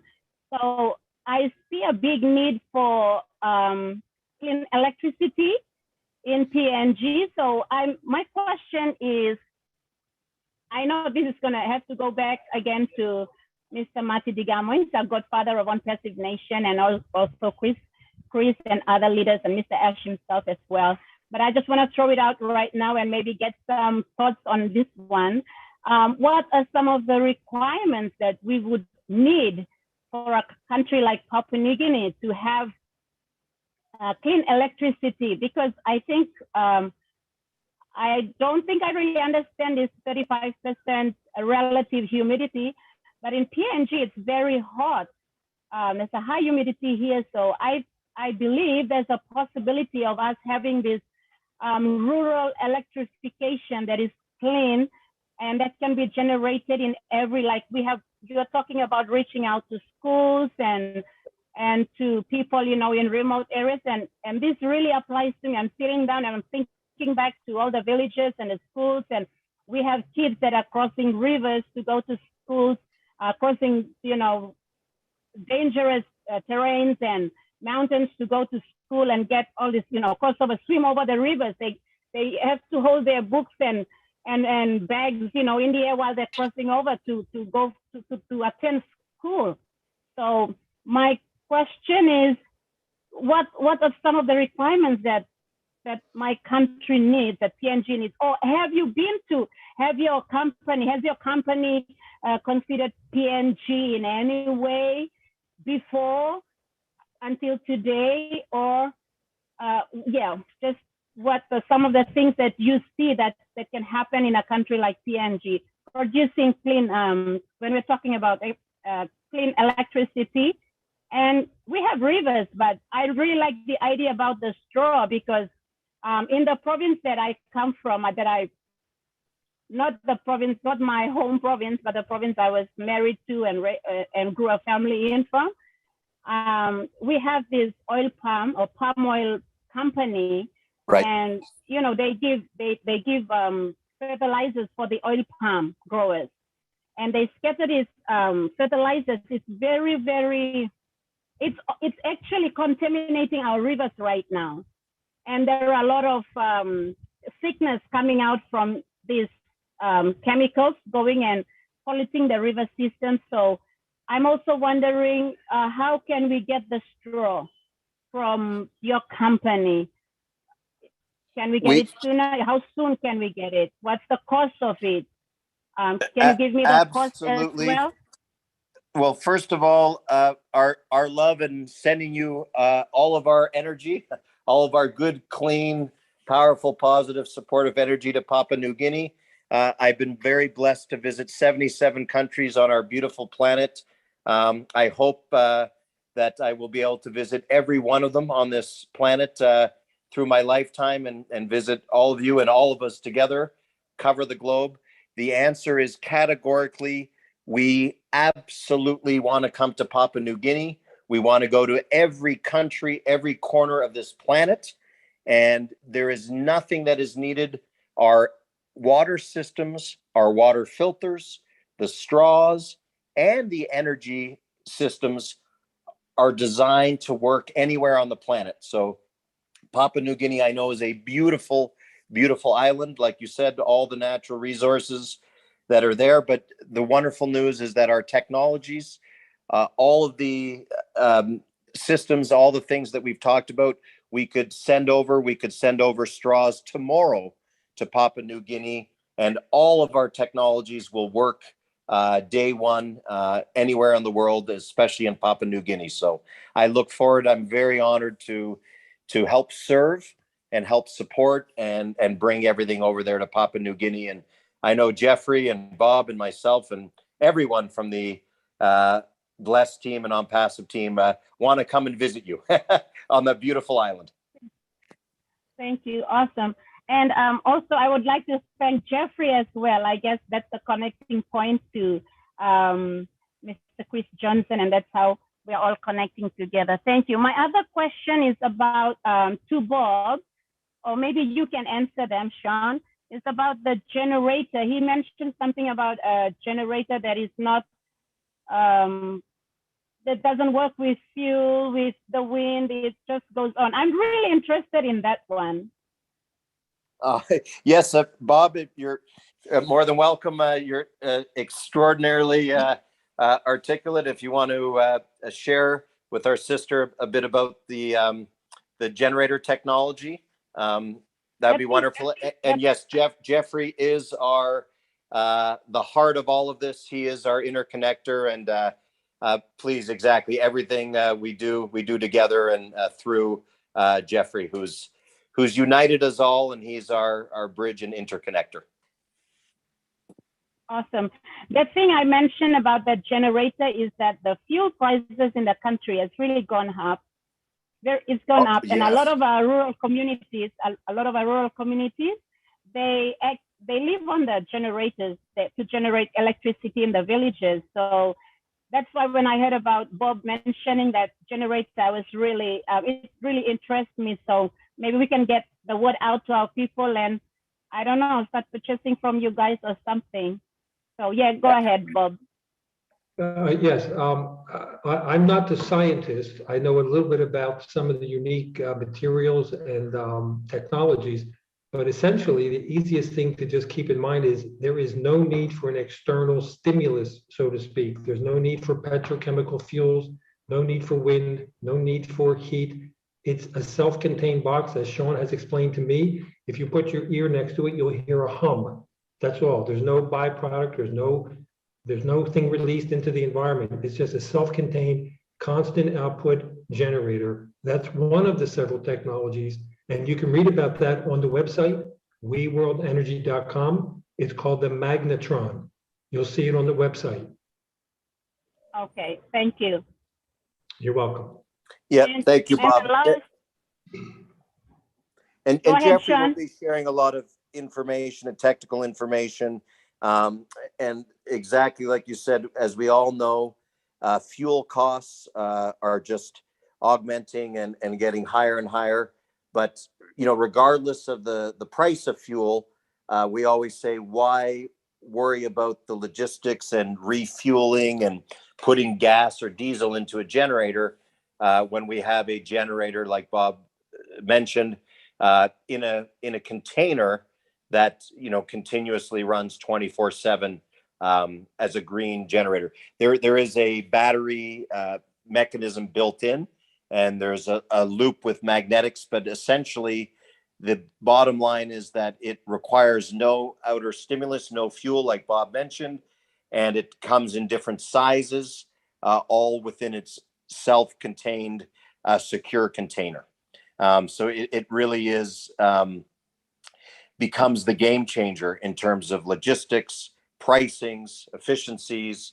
And our idea, of course, is nothing short of bringing as much clean, green electricity to every building and every business and every community on the planet.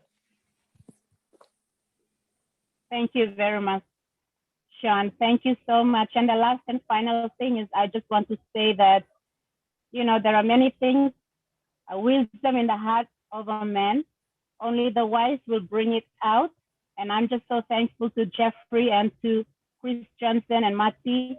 The wise always bring out the best. And thank you for blessing us today with Mr. Bob and Mr. Sean today. Thank you. I appreciate your time and for giving us a wealthy information with the highest value. And it is truly a synergizing that is going on with ONPASSIVE and with We Clean. We're going to clean because ONPASSIVE, we are a clean business. And now we're engaging with clean water, clean electricity. We're going to change the world. So thank you so much for what you guys are doing. And we're going to keep you guys in prayers. Thank you so much. Back to you, Mr. Chris, my brother. And thank you, Nancy. Very excited. Hey, Mr. Sean, how is your battery doing, buddy? I know it's like 11 o'clock at night. I'm in Michigan. How you doing? I know you got to get a drink of water or something. Water is life. Exactly. As you'll learn, as you know, in our friendship working together, not only because I love it and live for water technology, but I'm famous for drinking a lot of water. I love it. We have another incredible, actually, product. It's a technology as well. We'll touch on next time, but it was developed and it's being brought to the world by a very well-known, famous action hero movie star, like a Jackie Chan and Bruce Lee. His name is Conan Lee. He's a collaborator and a friend of ours, a partner of ours. Just a quick note. I hadn't brought it up tonight, but just when you mention about drinking water, it's a drops. So it's imagine essentially just like drops, like a liquid solution of drops that you put in anything, water, soda, tea, coffee, and it is an instant filter. So it filters all contaminants, heavy metals, bacteria, virus, and adds 112 minerals at the same time. It's called the Miracle Mineral Water or Miracle Mineral Drops. And it has been in the US and it has been making multitudes of impacts and testimonials on illnesses, disease. Again, we all know, and we're very sensitive, no one's making claims and we're not, healing and touching on that space, only in so much that I can let you know that it is absolutely extraordinary, that it's an instant drop filters and you receive the wondrous, powerful benefit of having 110 minerals packed in every drop of the water. So that's something also that we have available immediately. In fact, I was just on local TV in Costa Rica, or nationwide TV, with Conan. He's an extraordinary magnetic gentleman, and he is aligned with We, and he is now a part of We, and he's brought his technology, his water treatment, or his water miracle drops to us so that we could help be the channel or the group that bring it out to the world. And as we all know, just like with food, of course, water and energy, but this, these minerals, not only for everyone around the world in terms of their overall health, wellness, and disease, but imagine the impact and life-saving and life-changing could be for kids and everyone around the world that don't have, are not getting the nutrients or the minerals or vitamins that they need in health. So just another extraordinary product that we have in our portfolio of solutions. And again, it can be, it has its core, base with the science that needs to always be on the bottle, but we can also private label that for the OBLESS or ONPASSIVE organization, your wonderful, impressive organization. Thank you, Sean. Hey, guys, I want to let you know, and to Mr. Sean, I would like to talk to Mr. Ash about maybe starting our first OBLESS before we launch, where the angels, you all know who you are. I know we have some countries and some of our own family that are struggling with water. I would like to talk to Ash about it first, and I'm sure Ash is probably going to contact you, Sean or Bob, about this. I'm pretty sure he's listening right now. I know he is traveling, but he said that he'd be on YouTube and listening to this. But just to let you all know, we'll get information where you can get these straws. I'll post them somewhere, if you got family right now, but we want to make this our first OBLESS project through Sean, through Bob, through we OBLESS, loving it, OBLESS we. I think it's an amazing thing, but I do want to talk to Ash first and clarify he is the CEO of ONPASSIVE, and I don't make decisions, he does, but I think after he's been listening to this and hears it, I think he's going to be blown away. I think he's going to be calling Sean as fast as he can. So, Sean, how's your time? I got some hands up. I know it's after 11, and I got a lot of questions here, but I can get them written down and sent to you. But give me a time, Sean. I don't want to keep you all night. No, I appreciate everyone's time.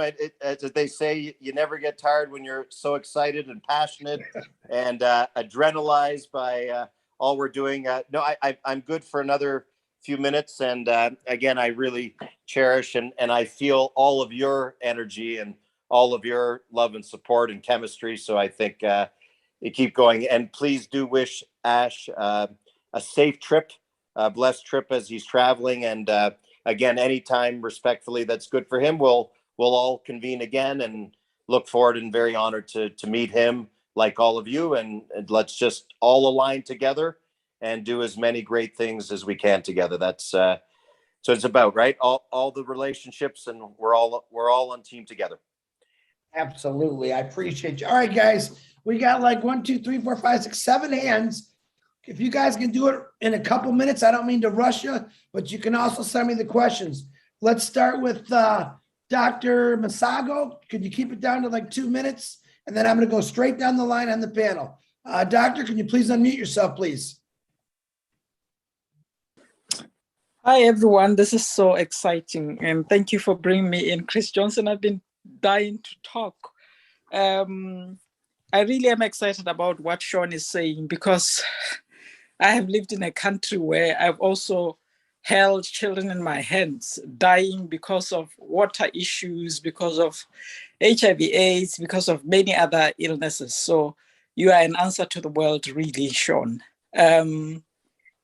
I was just wondering how you deal with politics when it comes to this, because there are already businesses in the world that are using oil in their industries, and they may be opposing to some extent what you do as with green energy or with clean energy.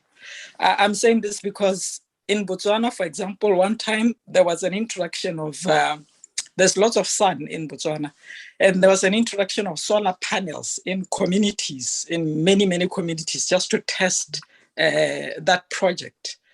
And somehow there was a sabotage in such a way that the project didn't work at the end. And we believe it is because of these powers behind about wanting to do their own businesses, even though it's in an unclean way. So how do you deal with that? But otherwise, I would like to say I cannot wait for this project and for OBLESS to start, because I live in Norway. I started a foundation here again because I had started one in Botswana, and we were trying to use reverse osmosis to help provide clean water in the Kalahari Desert. And it is very, very expensive. And as a charity organization in Norway trying to fundraise, we couldn't reach the money. So we are still actually trying to fundraise for that project. So you are just an answer to us. So I'm happy to be here, but I would like you to respond to my question as well. Thank you. Thank you very much, Doctor. It's an honor and pleasure to meet. Blessings extraordinary what you've done and the project, and you've really touched me by sharing, and I can really identify with what you said. As I had mentioned, in the honor in fundraising, but a lot of the challenges and a lot of the difficulties and sometimes even frustrations, right? When we want from our heart so much to help and get the project done and bring a solution, and we're limited, so to speak, by the resources, or having to depend on the fundraising. And as I had mentioned earlier in the call, that's what inspired.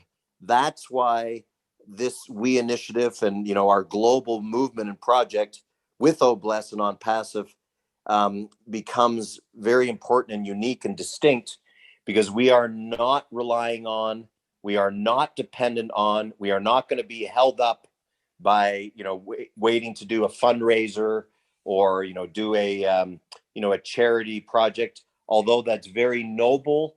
And of course God bless all the projects as I've done.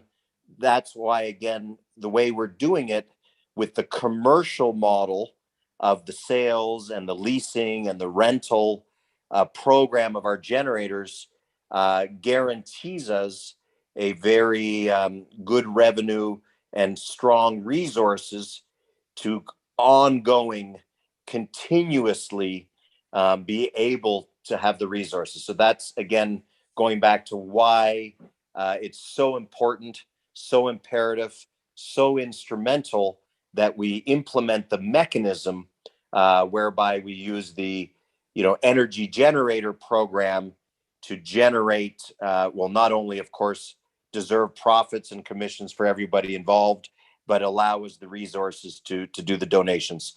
On your second point, yes, exactly. The reverse osmosis, again, depending on where the water source was or the nature of the project, exactly as you touched on, has been historically difficult. Again, just because of the electricity usage and the costs and efficiencies. That being said, I'm glad, not everyone likes to touch on it, but I am glad you brought that up, because politics, as we know, as much as in humanitarian and doing the right thing for humanity and doing something that is a fundamental human right for everyone to have life-giving water. We all know, we recognize that there is politics at play, whether we like it or not, everywhere in the world at all times. And when you're in the energy sector, which is the second largest industry in the world, next to number 2 to pharmaceuticals. And of course, when people talk about energy or the power industry, they're primarily referring to the oil industry. And of course, there is major politics, we recognize, and there are major interests at play and at work, as you touched on. What we have done, we have taken a great amount of time and thought and resources and consulted with some of the most significant attorneys and industrial leaders, commercial leaders, corporate heads, on how we implement this game-changing technology and program in such a way that, of course, we are safe, we are successful, and we're able to implement it without getting, like you mentioned, pushback or other issues that wouldn't allow us to come to market. And that is why we very specifically and very legally and very strategically have our program as it is. Remember, we're not selling the generators, so we don't sell them. There's not a price, and we're not marketing, that we're, an alternative to fuel, or we don't get into discussing that, so to speak. We just happen to have our own generator system that's in a container, in a closed, secure container.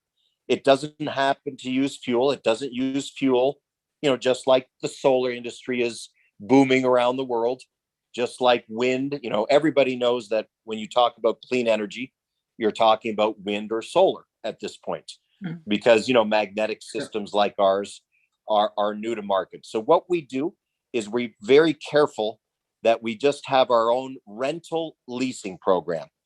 So that's one way that we come in.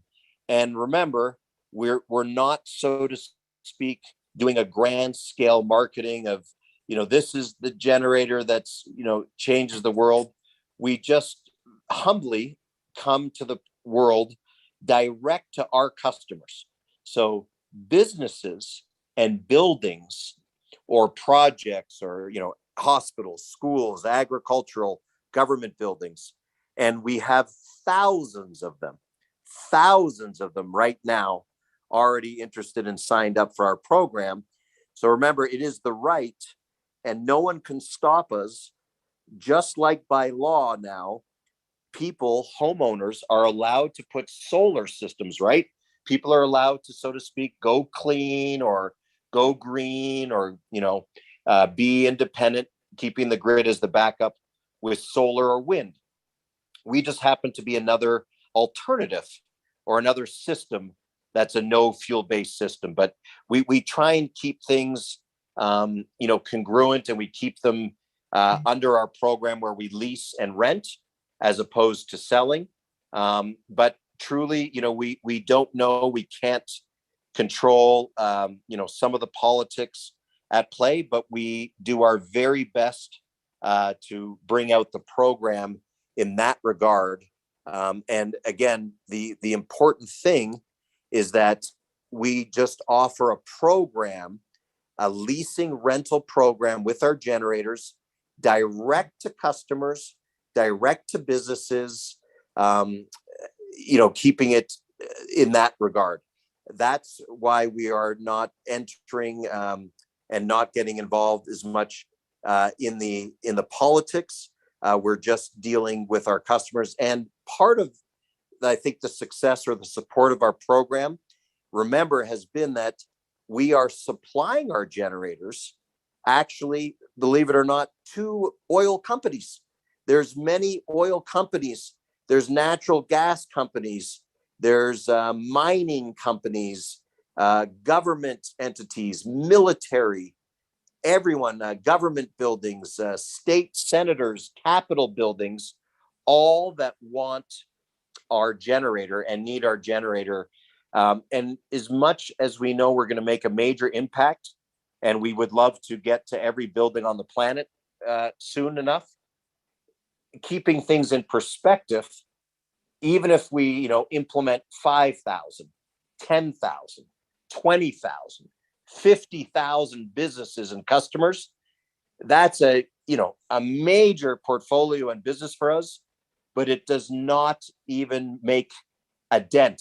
It's not even a small dent or percentage of the planet that still uses, oil or diesel or coal, unfortunately. And that being said, those are just some of the things that we do, mitigating the politics of things. But we truly feel we have support, Doctor, as well. Now, as you know, there's never been a more important time in humanity.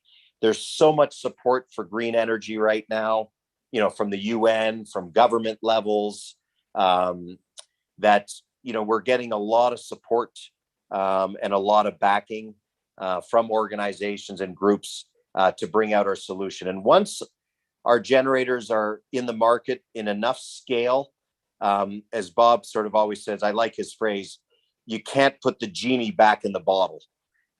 So we will be out there. We will have our generators across the world in different businesses, different buildings, oil companies, military, and I don't believe there'll be a force that can stop us or push it back. It'll be the new way of the world. Of course, we're not going to replace oil by any means and anytime soon. That's just the reality.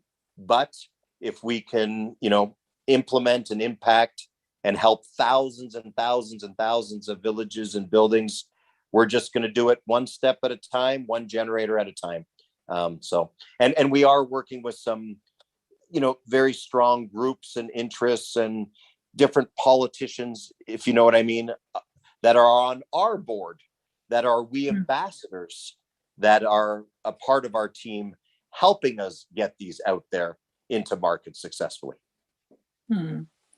Thank you very much. I'm glad. It's just that it is very important that Bless also thinks about this, because there are monopolizing companies that may find a way to block this implementation, especially if you want to do it massively in communities. Like, I am looking forward to so many communities benefiting from this water project, especially. But I do not want to deny that there are such kind of blockages on the way. And I'm glad that you already have been there and you have solutions in place, attorneys, ways of talking to politicians. Systems just have to be penetrated in order for this to have massive impact. In some countries, we should just be aware that there may be challenges. So I'm glad if Bless, Chris, can put that in place to ensure that we will be dealing with such kind of blockages on the way. Thank you. Thank you, Doctor. Excellent. Very, very important point. Thank you, Doctor. Thank you, Sean. I'm going to treat, guys, it's 11:17. I know Sean is probably one of those guys that says, I could talk all night, but he's probably got to use the restroom or his wife's pointing the finger at him. So let's shut it down 11:30. I'm going to get through as many as I can. Bruce, unmute yourself, guys. And I'm sure at a later time we can invite Sean and Bob back at their convenience and we can keep this going. So Bruce, go right ahead until Sean's battery dies, or 11:30. Thank you, Chris, for getting this together, and thank you so much, Jeffrey, for bringing these gentlemen to us. And thank you, Sean and Bob, for having the enthusiasm and compassion you have. And welcome to ONPASSIVE. I 20 years ago, I found a guy who had what looked like a box that actually did what you're talking about. It actually took the atmosphere and made it into water. I'm just wondering, and I remember I talked to him from Uganda, and it was about trying to make something big enough to help the government do that. But the first question is, I know that the most important things we have is we need air and we need water before anything else will live. But what's the size of a unit that you would have for, let's say, a small village? Thank you.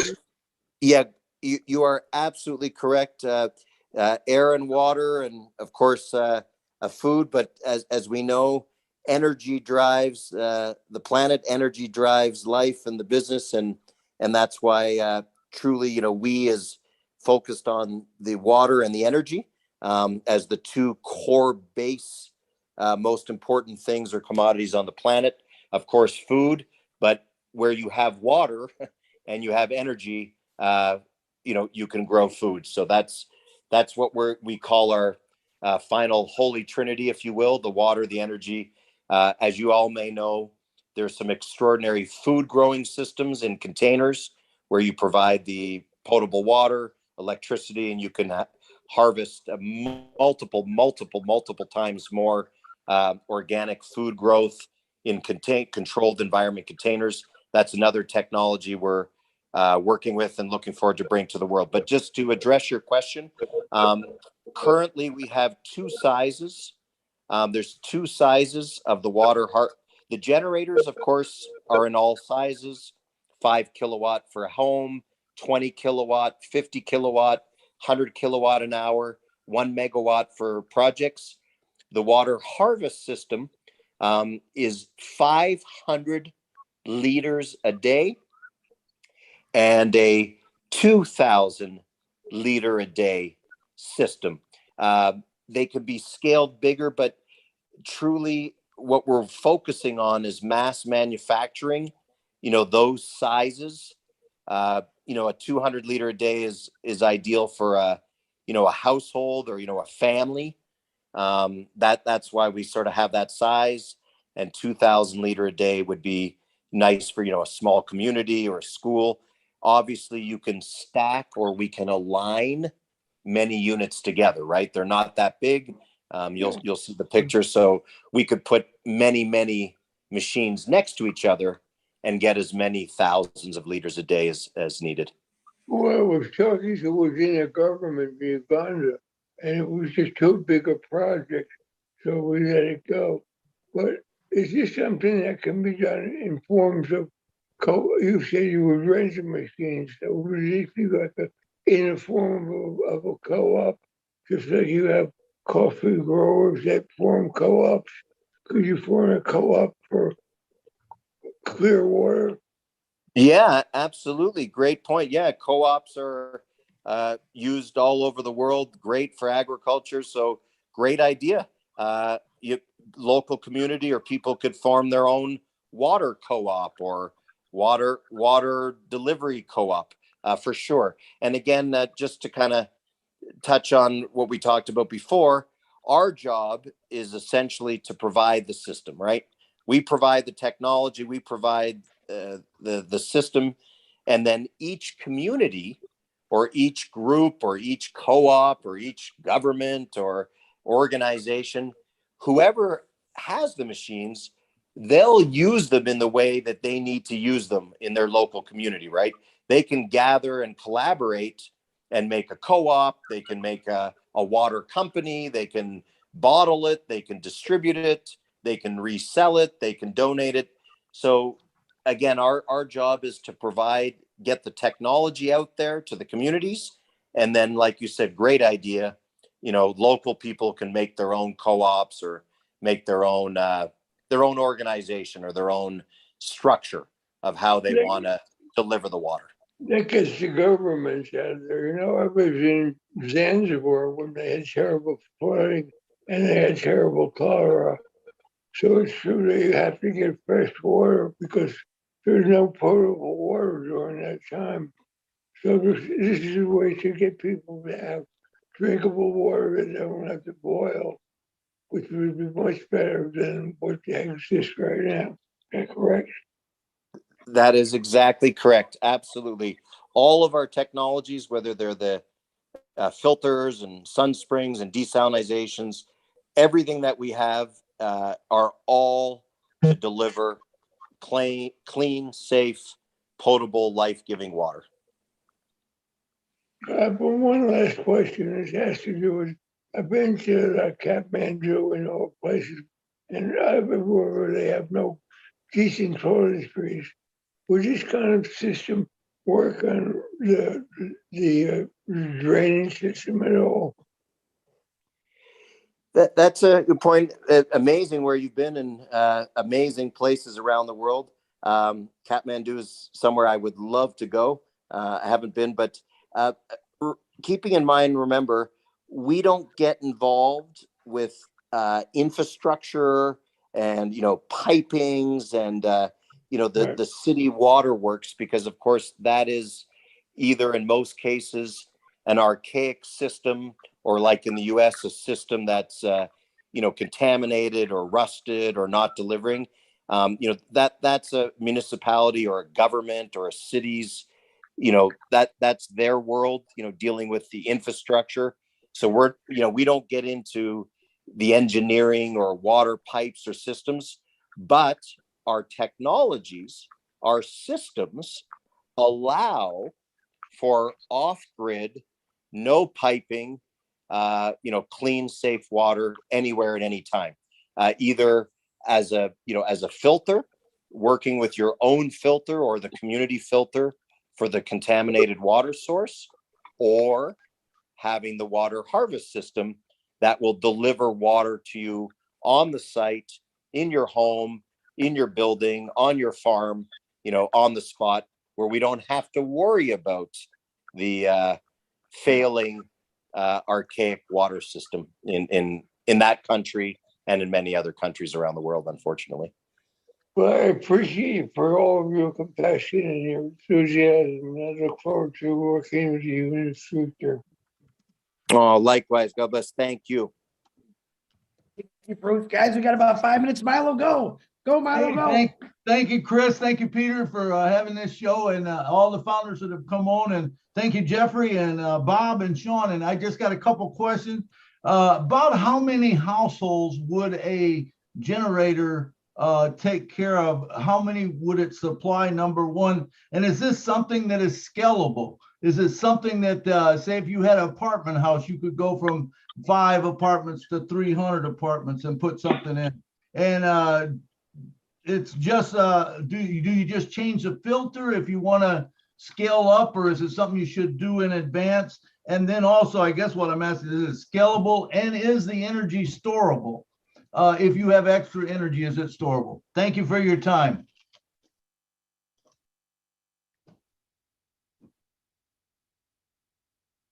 Thank you. Go ahead, Bob, or if you like. Thank you, good sir, for the question. And the answer is yes, everything is scalable. It's very important. I'm glad you brought that up.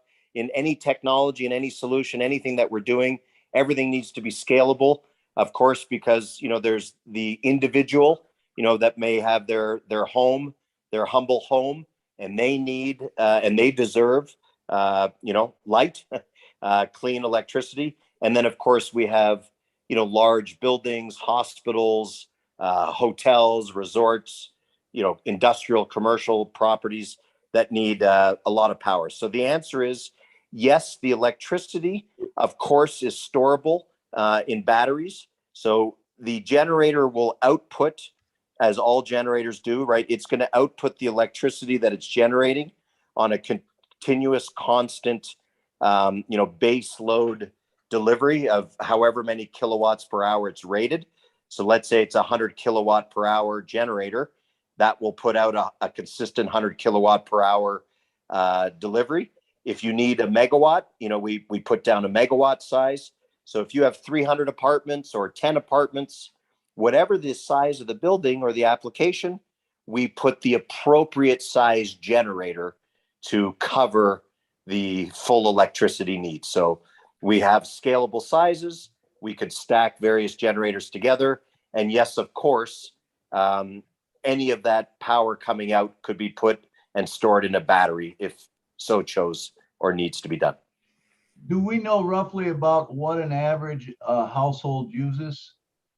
That's a good question. The average in the United States of America is about 7. I think it's like 6 to 8 kilowatts per hour in the United States is the average household use. And of course, it depends a little bit state to state. You know, in the summertime where a lot of electricity is being, a lot of air conditioning is being used, or in the cold winter months, because as you know, the largest consumption of electricity is heating and cooling. So when you're blasting the air conditioning or the heating, that's what requires a lot of the electricity. So every state depends on their price and their peak hours and surcharges. But a general average or a rule of thumb is 5 to 8 kilowatts an hour in the States. A lot less in developing countries. All righty. Thank you very much. All right, Michael, you're the last one. Go, go, go. Hello, thank you, everybody. Thanks very much for the evening. It was a thoughtful one, and I think it speaks our language for us, the engineers right here. So I just wanted to ask you, Sean, this is the question. I used to work in the oil field as a drilling engineer and in Fort McMurray in Calgary, in Canada. Oh, yeah. Engineer Mike, all right. Yes, sir. Cold Calgary, Alberta. Yes, I'm from Calgary, Alberta. Yeah, we used to have temperatures goes like minus 50 degrees in Fort McMurray when we're doing drilling. And you see everything goes shut down. Every the oil that is coming, it turns to pure ice. You know, we start to heat up all the pipes and all of that. So with your technology, can we have the generator? Can it still be working under the minus 50 degrees kind of thing? Then secondly, I would like to know where you people are located so that we can come visit your facility and see what's going on. Thank you. Absolutely. An honor to meet. Thanks, Engineer Mike. I'm originally from Toronto, Canada. So you brought back memories of some cold winter days growing up. I've spent most of my life in warmer climates, but always a proud Canadian. Excellent point you brought up, and it is important to share. And as an engineer, a brilliant engineer as you are, you're on it. The water harvest system does not function below 0 temperatures. Unfortunately, as you can imagine, and the reason why is, as we talked about earlier, right? We're taking the vapor, the gas, turn it to ice. So if it's below 0, it conflicts with the box. It just can't harvest frozen, gas or vapor. So as much as we'd love to, we do have a lot of communities, as you know, in Canada, the reservations, the First Nations communities that we've worked with over the years to help. What we do there is we can use the system, but we just have to have the system in like a shed or, in a building or, just under a covering where it's at least above 0. So if we just put it out in the elements in the middle of the open fields of Fort McMurray, of course, it'll all freeze up. The science just won't allow it to work. But as long as we have it in a protected, house or like a shed or, just a little building, and we can keep it above 0, then it will function, then it will work.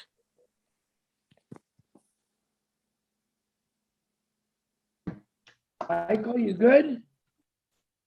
Yeah, but there was the last one was that, can we come visit where your facility is? Oh, sorry, Andrew, Mike, you're absolutely, we're, as we say, proudly located all over the world, literally. We have some of our generators and our products and our systems in over 54 countries.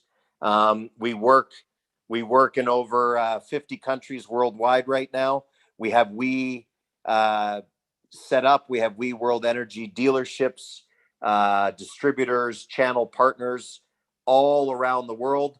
As you know, we also work very intimately with the United Nations in a lot of countries. But you let me know where you are, and absolutely, as an engineer, I know you'll appreciate it. We can send you, some of the things like the straws, our other filters, and some of our other technologies we talked about are available to visit in the United States. Anywhere in the world you want to come and visit the technologies, we would welcome that. And of course, we could set up some meetings with, some of the inventors and some of the showcase. We are going to be putting some of the magnetic generators on some what we call showcase buildings. We're working on the state capitol building in Rhode Island and also the UNFCCC. So we're taking a few well-known, prolific, buildings and putting the generator on there, and we'll have a live telemetry camera. So you can come and visit and experience the generator and watch it and see it, as a engineer mind that you are. And for people that can't make it, we're going to have a telemetry camera so people can watch it online. You can actually, just listen and watch it working, and you'll see the outputs of the electricity and everything. So you can see it online, you can visit it in person, and as they say, coming to your area soon. Thank you, Sean. Guys, don't be mad at me. I did say 11:30. I wish I could have everyone talk, but I don't want to take advantage of Sean, even though I wish I could, and Bob. But if you have look forward to our next call. That sounds great, Sean. And Sean, Bob, first of all, guys with their hands up, send your questions to me. I promise I'll get them to Mr. Sean, Mr. Bob, and Jeffrey. Sean and Bob, it's been excellent. Absolutely, really look forward to doing some great things with you guys. Like I said, let me talk with Ash Mafara. I'm pretty sure he's going to be blown away. But man, I don't know how to thank you guys. I told everyone this was going to blow them away. Jeffrey got me all fired up, and I think you did that. But I do appreciate your time. Jeffrey Morlock, thank you for getting this connection. Absolutely wonderful. Lynn Nakamoto, thank you for helping with this panel. Marty, do you want to say something, Marty? Pretty cool stuff. That's all you got? Thanks, Marty. That sums it all up. It is. It's amazing stuff. So, Sean, Bob, once again, appreciate you guys. Thank you, brother Chris. Wow, very proud of I you. feel your energy and passion coming through the phone. It's infectious. And Jeffrey, absolutely, all of our gratitude and blessings. I feel so honored and blessed to have met everyone. I feel like we're all together, and I really look forward to serving together and aligning on this project together for life with every single one of us on the phone.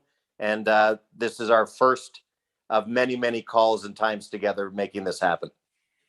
Absolutely. Guys, appreciate God bless both of you. God bless y'all. Guys, let's everyone unmute yourself, give them a round of applause, appreciation. And we'll shut Thank you so much. Thank you so much. Thank you so much, Sean. God bless you. For everything. Bless. Thank you.